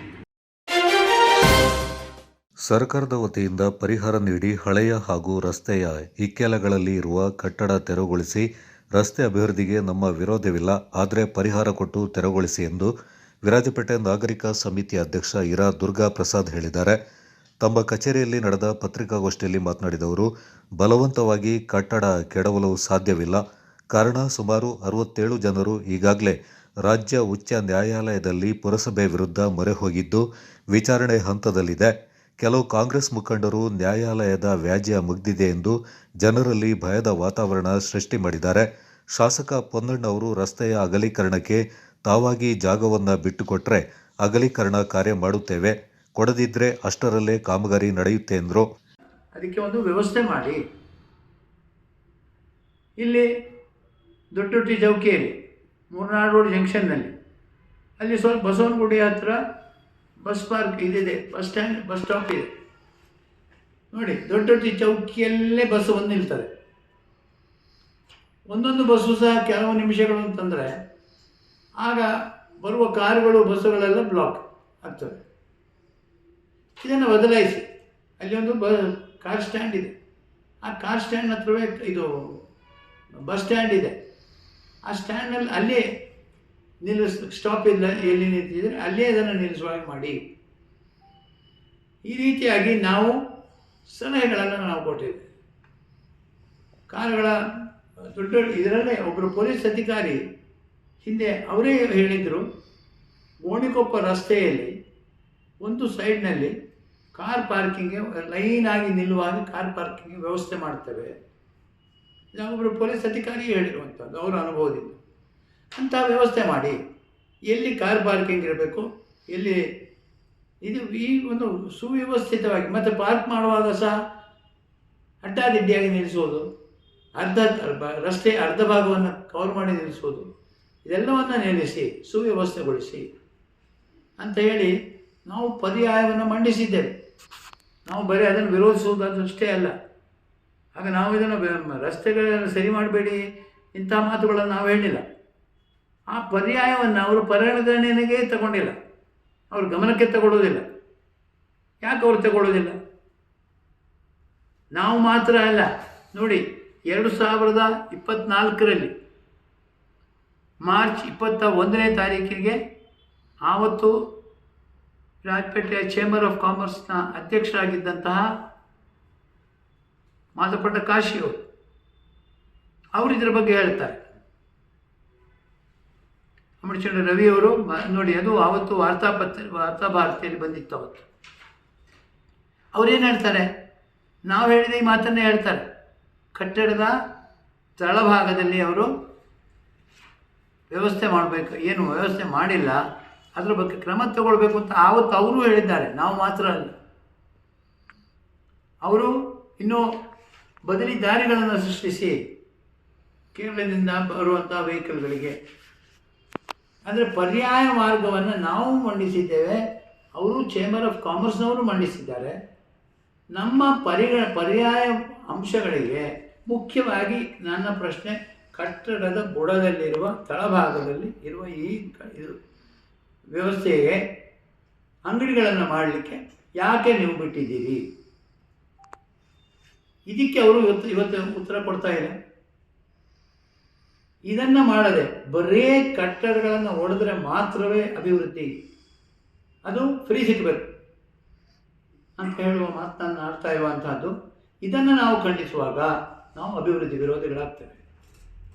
ವಕೀಲ ಕೆವಿ ಸುನಿಲ್ ಮಾತನಾಡಿ, ಸರ್ವೋಚ್ಚ ನ್ಯಾಯಾಲಯವೇ ಸರ್ಕಾರಿ ರಸ್ತೆ ಅಗಲೀಕರಣದ ಸಂದರ್ಭ ಅಗತ್ಯ ಪರಿಹಾರ ನೀಡುವಂತೆ ಅನೇಕ ಭಾಗಗಳಲ್ಲಿ ಮಾಡಿದೆ. ವಿರಾಜಪೇಟೆಯಲ್ಲಿ ಕೂಡ ಪರಿಹಾರ ನೀಡಿ ರಸ್ತೆ ಅಗಲೀಕರಣ ಮಾಡುವಂತೆ ತಿಳಿಸಿದರು. ನಮಸ್ಕಾರ, ನಾನು ಕೆ ವಿ ಶ್ರೀ ಮತ್ತು ಡಾಕ್ಟರ್ ದುರ್ಗಾಪ್ರಸಾದ್. ನಾವು ಸುಮಾರು ಕಳೆದ ಸಾರಿ ವಿರಾಜಪೇಟೆಯ ಮುಖ್ಯ ರಸ್ತೆಗಳನ್ನು ಅಗಲೀಕರಣ ಮಾಡಬೇಕು ಅಂತೇಳಿ ಆಗಿನ ಶಾಸಕರು ಮತ್ತು ಆಗಿನ ಇಲ್ಲಿಯ ಜನಪ್ರತಿನಿಧಿಗಳು ರಸ್ತೆ ಅಗಲೀಕರಣ ವಿಚಾರವಾಗಿ ಒಂದು ಸಭೆ ಕರೆದಿದ್ದರು. ಆ ಸಭೆ ಸಂಬಂಧಪಟ್ಟಂತೆ ಆ ನಂತರದ ಬೆಳವಣಿಗೆಗಳು ಅವರು ನಮಗೆ ಪರಿಹಾರ ಕೊಡದೆ ನಾವು ಹೊಡೆಯುತ್ತೇವೆ, ತಡೆಯೋಕ್ಕೆ ಯಾರಿದ್ರೆ ಸಾಧ್ಯ ಇಲ್ಲ ಅಂತಂದರೆ ಈ ಸಂಬಂಧಪಟ್ಟ ಹಾಗೆ ನಾವು ಇಲ್ಲಿ ಎಲ್ಲ ಜನರು ಸೇರಿಬಿಟ್ಟು ಯಾರ್ಯಾರು ಇದಕ್ಕೆ ಇದರಲ್ಲಿ ಬಲಿಪಶುವಾಗ್ತಾರೆ, ಈ ರಸ್ತೆ ಬದಿಗಳಲ್ಲಿ ವಾಸ ಮಾಡೋರು ಅಥವಾ ಕಟ್ಟಡ ಕಟ್ಕೊಂಡವರು, ವ್ಯಾಪಾರ ಮಾಡೋರು ಎಲ್ಲ ಸೇರಿಸಿಬಿಟ್ಟು ನಾವೆಲ್ಲರೂ ಕರ್ನಾಟಕ ಉಚ್ಚ ನ್ಯಾಯಾಲಯದಲ್ಲಿ ರಿಟರ್ನ್ ಸಲ್ಲಿಸಿದ್ದೆವು. ಆ ನಂತರ ನಾವು ಅದರಲ್ಲಿ ಏನು ಹೇಳಿದ್ದೀವಿ ಅಂದರೆ ನಾವು ಪರಿಹಾರ ಕೊಡಬೇಕು, ಆನಂತರ ನೀವು ತಗೋಬೋದು ಅನ್ನೋ ವಿಚಾರ ಇಟ್ಕೊಂಡೇ ನಾವು ಹೇಳಿದ್ದು. ಈಗ ಪುನಃ ಏನಾಗಿದೆ ಅಂದರೆ ಕಳೆದ ವಾರದಲ್ಲಿ ವಿರಾಜಪೇಟೆಯಲ್ಲಿ ರಸ್ತೆ ಅಗಲೀಕರಣ ಮಾಡ್ತೇವೆ ಅಂತೇಳಿ ಒಂದು ಗೊಂದಲವನ್ನು ಕ್ರಿಯೇಟ್ ಆಗಿತ್ತು. ಆ ನಂತರ ನಾವೆಲ್ಲ ಸಭೆ ಸೇರಿದ್ದೆವು. ಸಭೆ ಸೇರಿದ ಮೇಲೆ ನಂತರ ಮುಂದಿನ ದಿನಗಳಲ್ಲಿ ಶಾಸಕರು ಮಧ್ಯಪ್ರವೇಶಿಸಿ ಈ ಸಮಸ್ಯೆಯನ್ನು ಪರಿಹಾರ ಮಾಡಬೇಕು ಅಂತೇಳಿ ಕಾಂಗ್ರೆಸ್ ನಾಯಕರು ಆ ಸಭೆಯಲ್ಲಿ ಕಾಂಗ್ರೆಸ್ ನಾಯಕರು ಭರವಸೆ ಕೊಟ್ಟದ ಮೇಲೆ ನಾವು ಆ ಸಭೆಯಲ್ಲಿ ಬರ್ಕಸ್ ಮಾಡ್ಕೊಂಡು ಹೋಗಿದ್ದೆವು. ಆದರೆ ಇತ್ತೀಚಿನ 2-3 ದಿನಗಳಲ್ಲಿ ಒಂದು ರೀತಿಯ ವಾತಾವರಣ ಏನಾಗಿದೆ ಅಂದರೆ ವಿರಾಜಪೇಟೆಯ ಅಭಿವೃದ್ಧಿಗೆ ದುರ್ಗಾಪ್ರಸಾದ್ ಡಾಕ್ಟ್ರು ಮತ್ತಿತರರು ವಿರೋಧ ವ್ಯಕ್ತಪಡಿಸ್ತಾ ಇದ್ದಾರೆ. ರಸ್ತೆ ಹೊಡೆಯೋಕ್ಕೆ ಬಿಡ್ತಾ ಇಲ್ಲ ರೀತಿಯ ಒಂದು ತಪ್ಪು ಸಂದೇಶವನ್ನು ಜನರ ಮಧ್ಯದಲ್ಲಿ ಹರಿಬಿಟ್ಟಿದ್ದಾರೆ. ಇದನ್ನು ನಾವು ಖಂಡಿಸ್ತೇವೆ ಮತ್ತು ಇದಕ್ಕೆ ಒಂದು ಸ್ಪಷ್ಟೀಕರಣ ಕೊಡಲೇಬೇಕಾಗಿದೆ. ಯಾರ ತಪ್ಪು ಯಾರು ಸರಿ ಅನ್ನೋದು ಬೇಕಾಗಲ್ವಾ? ಒಂದು ಊರು ಅನ್ನುವಾಗ ಅದನ್ನು ಅಭಿವೃದ್ಧಿ ಆಗಬೇಕು. ಅಭಿವೃದ್ಧಿಯ ಪರ ನಾವು ಇದ್ದೇವೆ, ಅಭಿವೃದ್ಧಿ ವಿರೋಧ ಇಲ್ಲ ಅನ್ನೋದನ್ನು ನಾವು ಮೊದಲೇ ಸ್ಪಷ್ಟಪಡಿಸಿದ್ದೀವಿ.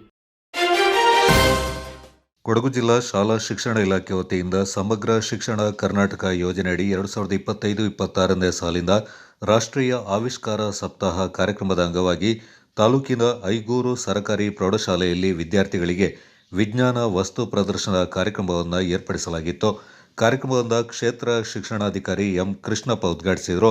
ನಂತರ ಮಾತನಾಡಿದವರು, ಮಕ್ಕಳಿಗೆ ವಿಜ್ಞಾನದ ಸೈದ್ಧಾಂತಿಕ ಮತ್ತು ಪ್ರಾಯೋಗಿಕ ಕಲಿಕೆ ಬಹಳ ಮುಖ್ಯವಾಗಿದ್ದು, ಶಿಕ್ಷಕರು ವಿಜ್ಞಾನದ ಬಗ್ಗೆ ಮಕ್ಕಳಿಗೆ ಹೆಚ್ಚಿನ ತಿಳುವಳಿಕೆ ನೀಡುವ ಮೂಲಕ ಅವರಲ್ಲಿ ವೈಜ್ಞಾನಿಕ ಮನೋಭಾವ ಹಾಗೂ ಸಂಶೋಧನಾ ಪ್ರವೃತ್ತಿ ಬೆಳೆಸಲು ವಿಶೇಷ ಗಮನ ಹರಿಸಬೇಕು. ವಿದ್ಯಾರ್ಥಿಗಳಿಗೆ ವಿಜ್ಞಾನದ ಪ್ರಾಯೋಗಿಕ ಕಲಿಕೆ ಮುಖ್ಯ. ಶಿಕ್ಷಕರು ಮಕ್ಕಳಲ್ಲಿ ವೈಜ್ಞಾನಿಕ ಮನೋಭಾವ ಬೆಳೆಸುವ ಮೂಲಕ ಸಮಾಜದಲ್ಲಿ ಬೇರೂರಿರುವ ಮೌಢ್ಯ, ಕಂದಾಚಾರದಂತಹ ಸಾಮಾಜಿಕ ಪಿಡುಗುಗಳ ವಿರುದ್ಧ ಧ್ವನಿ ಎತ್ತಿ ಸಮಾಜದಲ್ಲಿ ವೈಚಾರಿಕತೆ ಬೆಳೆಸುವಲ್ಲಿ ಪ್ರಮುಖ ಪಾತ್ರ ವಹಿಸಬೇಕೆಂದರು. ಸೊ ಹಾಗಾಗಿ ನಮ್ಮ ಈ ಒಂದು ಪ್ರೌಢಶಾಲೆಯಲ್ಲಿ ಒಳ್ಳೆಯ ಕಾರ್ಯಕ್ರಮ ಏರ್ಪಡಿಸಿ ನಮ್ಮ ಈ ಭಾಗದ ಕ್ಲಸ್ಟರ್ ಮಟ್ಟದ ಎಲ್ಲ ಶಾಲೆಗಳಿಗೆ ಶಿಕ್ಷಕರಿಗೆ ಆಹ್ವಾನವನ್ನು ನೀಡಿ ಅವರನ್ನು ಸಮೇತ ವೈಜ್ಞಾನಿಕ ಮನೋಭಾವನೆಯನ್ನು ಬೆಳೆಸಲಿಕ್ಕೆ ಸಹಕಾರಿಯಾಗಿದ್ದಾರೆ. ಇವೆಲ್ಲ ಸ್ಫೂರ್ತಿದಾಯಕವಾಗಿರಬೇಕು. ಮಕ್ಕಳು ಇದನ್ನು ನೋಡಿ ನಿಮ್ಮ ಸ್ನೇಹಿತರಿಂದ ಪ್ರಶ್ನೆ ಮಾಡಿ ಇದು ಹೇಗೆ ಅಂತೇಳಿ, ನಾನು ಹೇಗೆ ಮಾಡಬಾರ್ದು ಅಂತೇಳಿ ಒಂದು ಪ್ರಶ್ನೆಯನ್ನು ನಿಮಗೆ ಹಾಕುವುದು. ಮುಂದಿನ ದಿನಗಳಲ್ಲಿ ನೀವು ಸಹ ಇಂಥ ಹೊಸ ನಾವೀನ್ಯತೆ ಇರ್ತಕ್ಕಂಥ ಒಂದು ಸಂಶೋಧನೆಯನ್ನು ಮಾಡಿ ಮುಂದಿನ ಯುವಜನಾಂಗಕ್ಕೆ ಈ ಜಗತ್ತಿಗೆ ನೀವು ಸಹ ಮೊದಲಿಗೆ ಜಲತರಂಗ,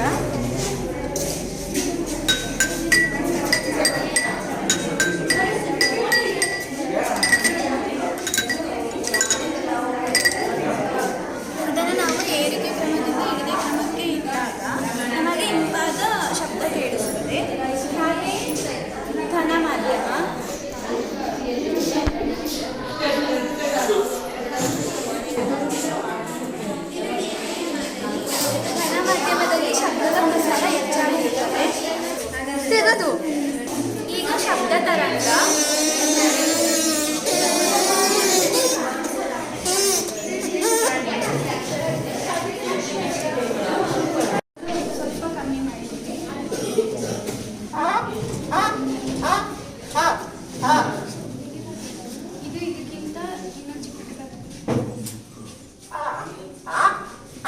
ರಾಷ್ಟ್ರೀಯ ಆವಿಷ್ಕಾರದ ಮುಖ್ಯ ಉದ್ದೇಶದ ಕುರಿತು ಮಾತನಾಡಿದ ಕರ್ನಾಟಕ ರಾಜ್ಯ ವಿಜ್ಞಾನ ಪರಿಷತ್ನ ಜಿಲ್ಲಾ ಸಮಿತಿಯ ನಿಕಟಪೂರ್ವ ಅಧ್ಯಕ್ಷ ಟಿಜಿ ಪ್ರೇಮ್ಕುಮಾರ್, ವಿಜ್ಞಾನ ತಂತ್ರಜ್ಞಾನ ಬಳಸಿ ಕಲಿಕೋಪಕರಣ ಬಳಸಿದರೆ ಮಕ್ಕಳು ಹೆಚ್ಚು ಆಸಕ್ತಿ ವಹಿಸಿ ಓದುತ್ತಾರೆ.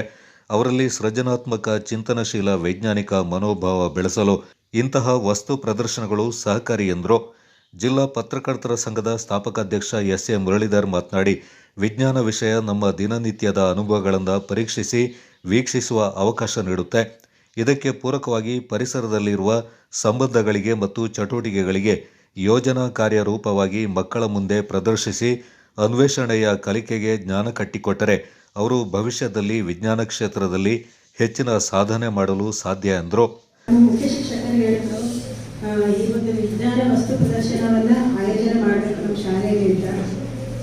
ಅವಾಗ ನನ್ನ ಮನಸ್ಸಿಗೆ ಅನ್ನಿಸ್ತು, ಇದೊಂದು ಒಳ್ಳೆಯ ಅವಕಾಶ ಅಂತ ನಾನು ಅದನ್ನು ಸ್ವೀಕರಿಸಿದೆ. ಹಾಗೆ ಅದೇ ಸಮಯಕ್ಕೆ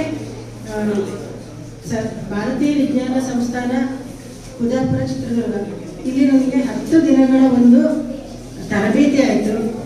ಆ ತರಬೇತಿ ಎಷ್ಟು ಚೆನ್ನಾಗಿತ್ತು ಅಂತಂದರೆ ನನ್ನ ವೃತ್ತಿ ಜೀವನದ ಅತ್ಯುತ್ತಮ ತರಬೇತಿ ಅಂತ ನಾನು ಅಂದ್ಕೊಂಡಿದ್ದೀನಿ. ಆ ತರಬೇತಿಯಲ್ಲಿ ನಮಗೆ ಅನೇಕ ರೀತಿಯ ಸಣ್ಣ ಸಣ್ಣ ಚಟುವಟಿಕೆಗಳು, ಹಾಗೆ ಪ್ರಯೋಗಗಳು ಮತ್ತು ಡೆಮೋಗಳನ್ನು ತೋರಿಸಿ ಒಂದು 10 ದಿನಗಳ ಕಾಲ ನಾವು ಸಕ್ರಿಯವಾಗಿ ಭಾಗವಹಿಸಿದ್ವಿ. ಅಲ್ಲಿ ನಮಗೆ ಇಲ್ಲಿ ನಾವು ತಯಾರಿಸಿದಂತಹ ಎಲ್ಲ ಮಾದರಿಗಳು ಪಠ್ಯಕ್ಕೆ ಪೂರಕವಾದ ಮಕ್ಕಳಿಗೆ ಉಪಯೋಗವಾಗುವಂಥ ಮಾದರಿಗಳನ್ನೇ ನಾವು 15 ದಿನಗಳ ಕಾಲ ಭಾನುವಾರವೂ ಸೇರಿದಂತೆ ಬೆಳಗಿಂದ ಸಂಜೆವರೆಗೂ ಮಕ್ಕಳ ಕಾರ್ಯದಲ್ಲಿ ತೊಡಗಿಸಿಕೊಂಡು ಇಷ್ಟಪಟ್ಟಶೀಲತೆ, ಮಕ್ಕಳ ಕ್ರಿಯಾಶೀಲತೆ, ಸಹಕಾರ ಮನೋಭಾವನೆ ಇರ್ಬೋದು, ಹಾಗೆ ಒಂದು ನಾಯಕತ್ವ ಗುಣ, ಹೀಗೆ ಹಲವಾರು ಗುಣಗಳನ್ನು ಬೆಳೆಸುವಲ್ಲಿ ಒಂದು ಪಾತ್ರವನ್ನು ವಹಿಸಿದೆ ಅಂತ ನನ್ನ ಭಾವನೆ.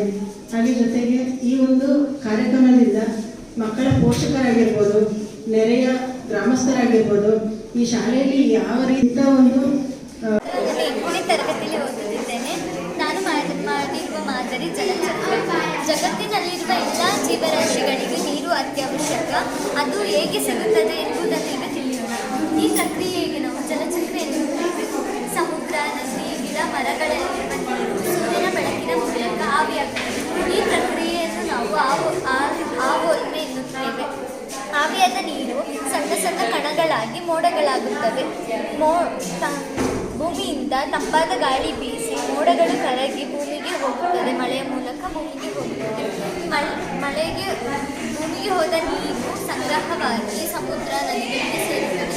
ಇದು ಜಲಚಕ್ರದ ಪ್ರಕ್ರಿಯೆಯಾಗಿದೆ. ವಿಜ್ಞಾನದಲ್ಲಿ ವಸ್ತುವಿನ ತಳ್ಳುವಿಕೆ ಅಥವಾ ಎಳೆಯುವಿಕೆಯನ್ನು ಬಲ ಎನ್ನುತ್ತಾರೆ. ಭೂಮಿಯು ವಸ್ತುಗಳನ್ನು ತನ್ನೆಡೆಗೆ ಸೆಳೆಯುವುದರಿಂದ ಅವುಗಳು ಭೂಮಿಯ ಕಡೆಗೆ ಬೀಳುತ್ತದೆ. ತಾಲೂಕು ಪ್ರೌಢಶಾಲಾ ಸಹ ಶಿಕ್ಷಕರ ಸಂಘದ ಅಧ್ಯಕ್ಷ ಕೆಆರ್ ರತ್ನಕುಮಾರ್ ಈ ಸಂದರ್ಭ ಪಾಲ್ಗೊಂಡಿದ್ದರು. ಕನ್ನಡಪ್ರಭ ದಿನಪತ್ರಿಕೆ, ರೋಟರಿ ಮಡಿಕೇರಿ ವುಡ್ಸ್, ಅರಣ್ಯ ಇಲಾಖೆ, Anvekar silver jewellery, Arvind jewellery, excellent car wash ಸಂಸ್ಥೆಗಳ ಸಹಯೋಗದಲ್ಲಿ ನಗರದ ಗಾಂಧಿ ಭವನದಲ್ಲಿ ಜಿಲ್ಲಾ ಮಟ್ಟದ ಚಿತ್ರಕಲಾ ಸ್ಪರ್ಧೆ ಶುಕ್ರವಾರ ನಡೆಯಿತು. ತಾಲೂಕು ಮಟ್ಟದ ಸ್ಪರ್ಧೆಯಲ್ಲಿ ವಿಜೇತರಾದ 60 ಮಕ್ಕಳು ಜಿಲ್ಲಾ ಮಟ್ಟದ ಸ್ಪರ್ಧೆಯಲ್ಲಿ ಪಾಲ್ಗೊಂಡಿದ್ದರು. ಚಿತ್ರಕಲಾ ಪ್ರಶಸ್ತಿ ಪ್ರದಾನ ಸಮಾರಂಭದಲ್ಲಿ ಉಪ ಅರಣ್ಯ ಸಂರಕ್ಷಣಾಧಿಕಾರಿ ಅಭಿಷೇಕ್ ಅವರು ಪಾಲ್ಗೊಂಡು ಮಾತನಾಡಿ, ಭಾರತದಲ್ಲಿನ ಪಶ್ಚಿಮ ಘಟ್ಟ ವಿಶೇಷ ಮಹತ್ವವನ್ನು ಪಡೆದುಕೊಂಡಿದೆ. ಇದರಲ್ಲಿ ಅಪಾರ ಸಂಖ್ಯೆಯ ಸಸ್ಯ ಮತ್ತು ಪ್ರಾಣಿ ಸಂಕುಲವಿದೆ. ಆದ್ದರಿಂದ ಈ ಅಮೂಲ್ಯ ಸಂಪತ್ತು ಹಾಗೂ ಜೀವ ವೈವಿಧ್ಯತೆಯ ತಾಣವಾಗಿರುವ ಈ ಪಶ್ಚಿಮ ಘಟ್ಟವನ್ನು ನಾವು ಮುಂದಿನ ಪೀಳಿಗೆಗೆ ಉಳಿಸಬೇಕೆಂದು ಕರೆ ನೀಡಿದರು. ಮಕ್ಕಳಲ್ಲಿ ಪರಿಸರ, ಅರಣ್ಯ ಮತ್ತು ವನ್ಯಜೀವಿಗಳ ಬಗ್ಗೆ ಅಭಿಯಾನ ಮೂಡಿಸಬೇಕು. ಇದಕ್ಕೆ ಕನ್ನಡಪ್ರಭ ಆಯೋಜಿಸುತ್ತಿರುವ ಚಿತ್ರಕಲಾ ಸ್ಪರ್ಧೆ ಕೂಡ ಪೂರಕವಾಗಿದೆ ಎಂದು ಶ್ಲಾಘನೆ ವ್ಯಕ್ತಪಡಿಸಿದರು. ನೀವು ಎಷ್ಟು ಮಟ್ಟಿಗೆ ನಮ್ಮ ಫಾರೆಸ್ಟ್ ಅಥವಾ ನಮ್ಮ ಸರ್ ಹೇಳಿದಂಗೆ ಮುಂದಿನ ಪೀಳಿಗೆಗೆ ಯಾವ ರೀತಿ ಕೊಡುಗೆ ಕೊಡಬೇಕು ಮತ್ತೆ ಫಾರೆಸ್ಟ್ ಯಾವ ರೀತಿ ಸಂರಕ್ಷಣೆ ಮಾಡಬೇಕು, ಪ್ರಾಣಿಗಳನ್ನ ಯಾವ ರೀತಿ ಉಳಿಸ್ಕೋಬೇಕು ಅನ್ನೋದ್ರ ಬಗ್ಗೆ ಈಗಲಿಂದಾನೇ ತುಂಬಾ ಚೆನ್ನಾಗಿ ತಯಾರಿಯಾಗಿದೆ. ತುಂಬಾ ಖುಷಿ ಆಯಿತು. ಎಲ್ರಿಗೂ ರೋಟರಿ ಮಡಿಕೇರಿ ವುಡ್ಸ್ನ ಅಧ್ಯಕ್ಷ ಕಿರಣ್ ಕುಂದರ್ ಮಾತನಾಡಿ, ಅರಣ್ಯ ಸಂಪತ್ತು ಉಳಿಸಿದರೆ ಮಾತ್ರ ಮನುಷ್ಯರು ಉಳಿಯಲು ಸಾಧ್ಯ. ಕಾಡಿನಲ್ಲಿ ಹುಲಿ ಸಂಖ್ಯೆ ಹೆಚ್ಚಾಗಬೇಕಾದ್ರೆ ಜಿಲ್ಲೆಗಳ ಸಂಖ್ಯೆಯು ಹೆಚ್ಚಾಗಬೇಕಿದೆ. ಅದರಂತೆ ಎಲ್ಲ ಪ್ರಾಣಿಗಳ ಸಂಖ್ಯೆಯು ಹೆಚ್ಚಾಗುವುದರ ಜೊತೆಗೆ ಅರಣ್ಯದ ಉಳಿವಿಗೆ ನಾವೆಲ್ಲರೂ ಕೈಜೋಡಿಸಬೇಕೆಂದರು. ಪಶ್ಚಿಮ ಘಟ್ಟಗಳಲ್ಲಿ ತಗೊಂಡ್ರೆ ನೀವು 0 ಮೀನ್ ಸಿ ಲೆವೆಲ್ ಇಂದ ಹಿಡಿದು ಆಲ್ಮೋಸ್ಟ್ 1700 1800 ವರೆಗೂ ಇದೊಂದು ಆಲ್ಟಿಟ್ಯೂಡ್ ನಲ್ಲಿ ವೇರಿಯೇಷನ್ ಬರುತ್ತೆ.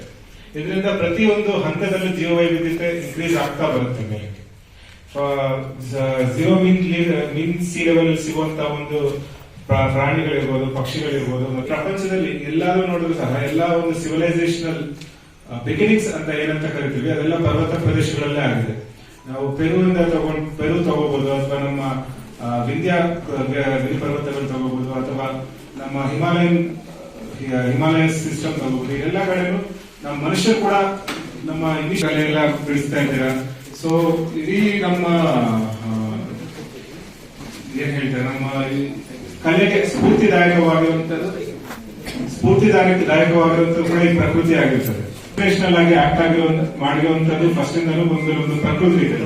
ಈ ಪ್ರಕೃತಿ ಬಗ್ಗೆ ತಮಗೆ ಆದಷ್ಟು ಗಿಡ ಮರಗಳ ಐಡೆಂಟಿಫಿಕೇಶನ್ ಇರ್ಬೋದು, ಅಥವಾ ಯಾವ್ದಾದ್ರು ಸಣ್ಣ ಜೀವಚರಗಳ ಒಂದು ಬಗ್ಗೆ ಒಂದು ಮಾಹಿತಿ ಕಲೆ ಹಾಕೋದಿರ್ಬೋದು, ಇದನ್ನೆಲ್ಲ ತಾವು ಮಾಡೋದ್ರಿಂದ ತಮಗೆ ತಮ್ಮ ಸುತ್ತಲಿನ ಪ್ರಕೃತಿ ಏನಿದೆ ಅದರದ್ದು ಒಂದು ಐಡೆಂಟಿಫಿಕೇಶನ್ ಮಾಡ್ಲಿಕ್ಕೆ ಆಗ್ತದೆ. ಅದ್ರ ಜೊತೆ ನೀವು ಒಂದು ಒಡನಾಟ ಬೆಳೆಸಲಿಕ್ಕೆ ಆಗ್ತದೆ ಮಾಡಿ ಅದು ಸ್ಟಾರ್ಟ್ ಮಾಡ್ಲಿಕ್ಕೆ ಒಂದು ಕಾರಣಕರ್ತರಾದ ಕನ್ನಡಪ್ರಭ ಅವರಿಗೆ ನಾನು ಧನ್ಯವಾದಗಳು ಹೇಳ್ತೇನೆ. ಕನ್ನಡಪ್ರಭ ಮೈಸೂರು ಜಾಹೀರಾತು ವ್ಯವಸ್ಥಾಪಕರಾದ ಕೃಷ್ಣ ಪ್ರಸಾದ್, ರೋಟರಿ ಮಡಿಕೇರಿ ವುಡ್ಸ್ನ ಕಾರ್ಯದರ್ಶಿ ಪ್ರಮೀಳಾ ಶೆಟ್ಟಿ, ಚಿತ್ರಕಲಾ ಶಿಕ್ಷಕರಾದ ರಾಮ್ ಗೌತಮ್, ಕನ್ನಡಪ್ರಭ ಜಿಲ್ಲಾ ವರದಿಗಾರ ವಿಘ್ನೇಶ್ ಬೋತನಕಾಡು ಮತ್ತಿತರರು ಈ ಸಂದರ್ಭ ಮಾತನಾಡಿದರು. ಬೇಜಾರು ಪಡ್ಕೊಳ್ಳೋದು ಬರಲ್ಲ, ಯಾಕೆಂದ್ರೆ ಮುಂದೇನೂ ಕಾಂಪಿಟೇಷನ್ಗಳಿರುತ್ತೆ. ನಿಮ್ಗೆ ಅಭ್ಯಾಸ ಮಾಡಕ್ಕೆ ಇನ್ನೂ ವಿದ್ಯಾರ್ಥಿ ಜೀವನ ಇದೆ. ಕಲ್ತ್ಕೊಳ್ಳಿ, ಯಾವ ತರ ಎಕ್ಸ್ಪ್ರೆಸ್ ಮಾಡ್ಬೋದು, ನಾನು ಬೆಟರ್ ಮಾಡ್ಬೋದು, ಹೇಗೆ ಕಂಪ್ಲೀಟ್ ಮಾಡ್ಬೋದು, ಯಾವ ಸಬ್ಜೆಕ್ಟ್ ನ ನಾನು ಹೇಗೆ ಎಕ್ಸ್ಪ್ರೆಸ್ ಮಾಡಕ್ ಸಾಧ್ಯ ಅಂತ ಬೇರೆ ಬೇರೆ ಕಡೆ ನೋಡ್ಕೊಂಡು ತಿಳ್ಕೊಂಡು ಕಲ್ತ್ಕೊಂಡು ಯು ಕ್ಯಾನ್ ಡೂ ಬೆಟರ್. ಮಾಡಿದವ್ರು ಚೆನ್ನಾಗಿ ಮಾಡಿದಿರಿ. ಎಲ್ಲರೂ ಸ್ವಲ್ಪ ಕಷ್ಟ ಆಯ್ತು ಸೆಲೆಕ್ಟ್ ಮಾಡಕ್ಕೆ, ಬಟ್ ಆನೆಸ್ಟ್ ಆಗಿ ಸೆಲೆಕ್ಟ್ ಮಾಡೇವೆ, ಮುಂದೆ ಹೋಗಿ. ವಾತಾವರಣ ಕೂಡ ಅವರು ಬಿಡಿಸಿದ ವಾತಾವರಣ ತುಂಬಾ ಮೆಚ್ಚುವಂತದ್ದು. ಎಲ್ಲ ಮಕ್ಕಳಿಗೂ ಧನ್ಯವಾದಗಳು. ಅವರನ್ನು ಕರ್ಕೊಂಡು ಬಂದು ಪ್ರೋತ್ಸಾಹಿಸಿದಂತಹ ಅವರ ಪೋಷಕ ವರ್ಗದವರಿಗೂ ಕೂಡ ಧನ್ಯವಾದಗಳು. ಕನ್ನಡಪ್ರಭ ಪತ್ರಿಕೆಯವರಿಗೆ ತುಂಬ ಹೃದಯದ ಧನ್ಯವಾದಗಳು. ಈ ತರಹದ ಒಂದು ಕಾರ್ಯಕ್ರಮ ಮಾಡಿ ಮಕ್ಕಳ ಗೊತ್ತಿದೆ, ನಾನಾ ಕಾರಣಗಳಿಂದ ಪಶ್ಚಿಮ ಘಟ್ಟ ಅವಸಾನದ ಅಂಚಿನಲ್ಲಿದೆ. ಅಂದ್ರೆ ಒತ್ತುವರಿ ಇರ್ಬೋದು, ಬೇರೆ ಬೇರೆ ಕಾರಣಗಳಿಂದ ಪಶ್ಚಿಮ ಘಟ್ಟ ಅವನತಿಯಲ್ಲಿ ಸಾಗ್ತಾ ಇದೆ. ಆ ಪಶ್ಚಿಮ ಘಟ್ಟವನ್ನು ಉಳಿಸಬೇಕಂದ್ರೆ ನಾವೆಲ್ಲರೂ ಪ್ರತಿಯೊಬ್ಬರು ಕೂಡ ಕೈ ಜೋಡಿಸಬೇಕು. ಈಗಾಗಲೇ ಸರ್ ಹೇಳಿದ್ರು, ಸಣ್ಣ ಜೀವದಿಂದ ಹಿಡಿದು ಎಲ್ಲ ಪ್ರತಿಯೊಂದು ಜೀವ ಈ ಒಂದು ಪರಿಸರ ವೈವಿಧ್ಯತೆಗೆ ಪ್ರಮುಖವಾಗಿ ಪಾತ್ರವನ್ನು ವಹಿಸುತ್ತೆ. ಕುಶಾಲನಗರದಲ್ಲಿ ಈ ಒಂದು ಕಾರ್ಯಕ್ರಮ ಇದ್ರು, ನಮ್ಮ ಈ ಒಂದು ಕಾರ್ಯಕ್ರಮಕ್ಕೆ ಬಂದು ನಮಗೆ ಸಹಕಾರ ಕೊಟ್ಟಿದ್ದೀರಾ, ನಿಮಗೆ ತುಂಬಾ ಧನ್ಯವಾದಗಳು ಸರ್. ಸಿದ್ದಾಪುರ ವರದಿಗಾರ ಆರ್ ಸುಬ್ರಹ್ಮಣಿ ನಿರೂಪಿಸಿ, ಸೋಮವಾರಪೇಟೆ ವರದಿಗಾರ ಮುರಳೀಧರ್ ವಂದಿಸಿದ್ರು. ಸುವರ್ಣ ನ್ಯೂಸ್ ಮಡಿಕೇರಿ ವರದಿಗಾರ ರವಿ, ಕನ್ನಡಪ್ರಭ ಮಡಿಕೇರಿ ವರದಿಗಾರ ಮೋಹನ್ ರಾಜ್, ಶನಿವಾರ ಸಂತೆ ವರದಿಗಾರ ಹರೀಶ್, ಸುಟ್ಟಿಕೊಪ್ಪ ವರದಿಗಾರ ವಿನ್ಸೆಂಟ್, ದಾಪಕ್ಲು ವರದಿಗಾರ ದುಗ್ಗಳ ಸದಾನಂದ, ಕುಶಾಲನಗರ ವರದಿಗಾರ ಚಂದ್ರಮೋಹನ್ ಪಾಲ್ಗೊಂಡಿದ್ದರು. Kodagu channel news, Duggala Sadananda, ದಾಪಕ್ಲು.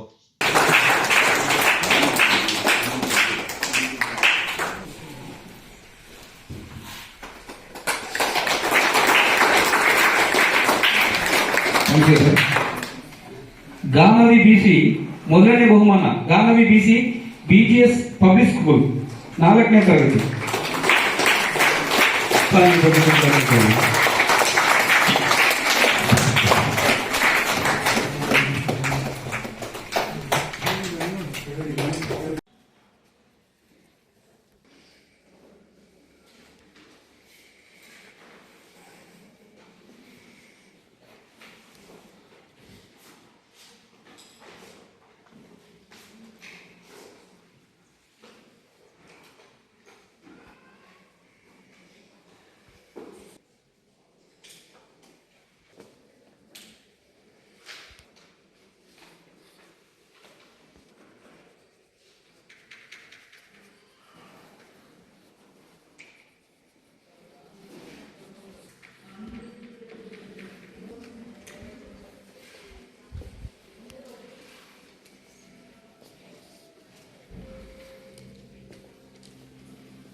ಎರಡನೆಯ ಸಮಾಧಾನಕರ ಬಹುಮಾನ Mohammed Arafat 7th standard Christ school.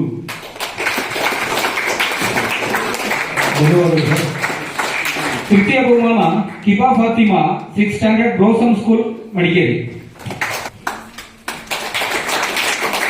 ದ್ವಿತೀಯ ಬಹುಮಾನ Bhuvana Somaiah 7th standard the Christ school.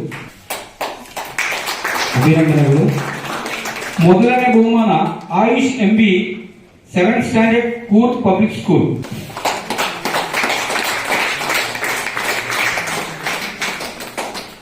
ಈಗ ಹೈಸ್ಕೂಲ್ ಮಟ್ಟದಲ್ಲಿ ನಡೆದಂತಹ ವಿದ್ಯಾರ್ಥಿಗಳಿಗೆ ಬಹುಮಾನ ವಿತರಣೆ. ಸಮಾಧಾನಕರ ಬಹುಮಾನ Harshitha BS 10th standard government high school Kadagadal. ಎರಡನೇ ಸಮಾಧಾನಕರ ಬಹುಮಾನ Krupa AL 9th standard saint Joseph convent Madikeri. Third prize Arnav V 8th standard Kaveri school.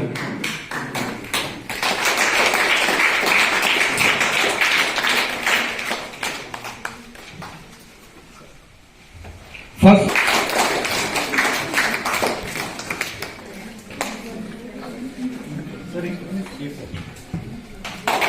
ಪ್ರಶಸ್ತಿ ಪಡೆದ ಮತ್ತು ಪ್ರಶಸ್ತಿ ವಿತರಿಸಿದ ಎಲ್ಲ ಅತಿಥಿ ಗಣ್ಯರಿಗೂ ಮತ್ತು ವಿದ್ಯಾರ್ಥಿಗಳು ಧನ್ಯವಾದ ಹೇಳ್ತಾ ಇದ್ದೀವಿ. ನಡೆಸ್ತಾ ಇದ್ದೀವಿ. ಅದರಲ್ಲಿ ಪ್ರತಿಯೊಂದು ಜಿಲ್ಲೆಯಲ್ಲಿ ಕೂಡ ಈಗಾಗಲೇ ತಾಲೂಕು ಮಟ್ಟ ಮುಗಿದು ಜಿಲ್ಲಾ ಮಟ್ಟದ ಕಾರ್ಯಕ್ರಮ ಆದ ನಂತರ ರಾಜ್ಯ ಮಟ್ಟದಲ್ಲಿ ಅರಣ್ಯ ಇಲಾಖೆಯ ಒಂದು ಸಹಯೋಗದೊಂದಿಗೆ ರಾಜ್ಯಾದ್ಯಂತ ಇದನ್ನ ನಡೆಸ್ತಾ ಇದ್ದೀವಿ. ಈ ಕಾರ್ಯಕ್ರಮಕ್ಕೆ ಆಗಮಿಸಿ ಕಾರ್ಯಕ್ರಮವನ್ನು ಯಶಸ್ವಿಗೊಳಿಸಿಕೊಟ್ಟಂತಹ ಮುಖ್ಯ ಅತಿಥಿಗಳಾಗಿ ಆಗಮಿಸಿದಂತಹ ಉಪ ಅರಣ್ಯ ಸಂರಕ್ಷಣಾಧಿಕಾರಿ ಕೊಡಗು ಜಿಲ್ಲೆ ಅಭಿಷೇಕ್ ಅವರಿಗೆ ಕನ್ನಡಪ್ರಭ ತಂಡದ ವತಿಯಿಂದ ಅನಂತ ಧನ್ಯವಾದಗಳನ್ನು ಅರ್ಪಿಸುತ್ತಿದ್ದೇವೆ. ರೋಟರಿ ಮಡಿಕೇರಿ ಈ ಸಂಸ್ಥೆಯ ಅಧ್ಯಕ್ಷರಾದಂತಹ ರೋಟೇರಿಯನ್ ಕಿರಣ್ ಕುಂದರ್ ಅವರಿಗೆ ಕನ್ನಡಪ್ರಭ ಸಂಸ್ಥೆ ಮತ್ತು ಎಲ್ಲ ನಮ್ಮ ತಂಡದ ವತಿಯಿಂದ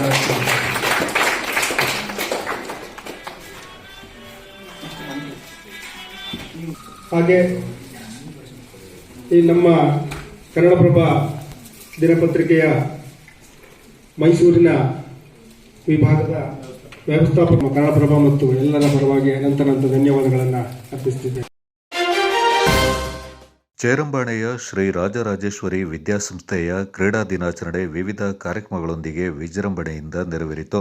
ಮುಖ್ಯ ಅತಿಥಿಯಾಗಿ ಮಡಿಕೇರಿ ತಾಲೂಕು ದೈಹಿಕ ಶಿಕ್ಷಣಾಧಿಕಾರಿಗಳಾದ ಪೊಂದಚನ ಶ್ರೀನಿವಾಸ್, ಶಾಲಾ ಆಡಳಿತ ಮಂಡಳಿಯ ಸದಸ್ಯ ಕುಚ್ಚಟ್ಟಿರ ಕುಂಜಪ್ಪ, ಬಟ್ಟೆಯಂಡ ಸುಗು ತಂಬಯ್ಯ, ಶಾಲಾ ವ್ಯವಸ್ಥಾಪಕ ನಾಟೋಳಂಡ ವಿಜು, ಶಾಲಾ ಮುಖ್ಯ ಶಿಕ್ಷಕ ಕುದುಪಜೆ ಕವನ್ ಕುಮಾರ್, ಅಂತಾರಾಷ್ಟ್ರೀಯ ಬ್ಯಾಡ್ಮಿಂಟನ್ ಆಟಗಾರ್ತಿ ತಾತಪಂಡ ಜ್ಯೋತಿ ಸೋಂಬಯ್ಯ, ಶಾಲಾ ನಿವೃತ್ತ ಮುಖ್ಯ ಶಿಕ್ಷಕರಾದ KS ರಾಮಮೂರ್ತಿ ಪಾಲ್ಗೊಂಡಿದ್ದರು. ವಿದ್ಯಾರ್ಥಿಗಳಿಂದ ನೃತ್ಯ, ಯೋಗ, ಕರಾಟೆ, ಹಾಡು ಪ್ರದರ್ಶನ ನಡೆಯಿತು.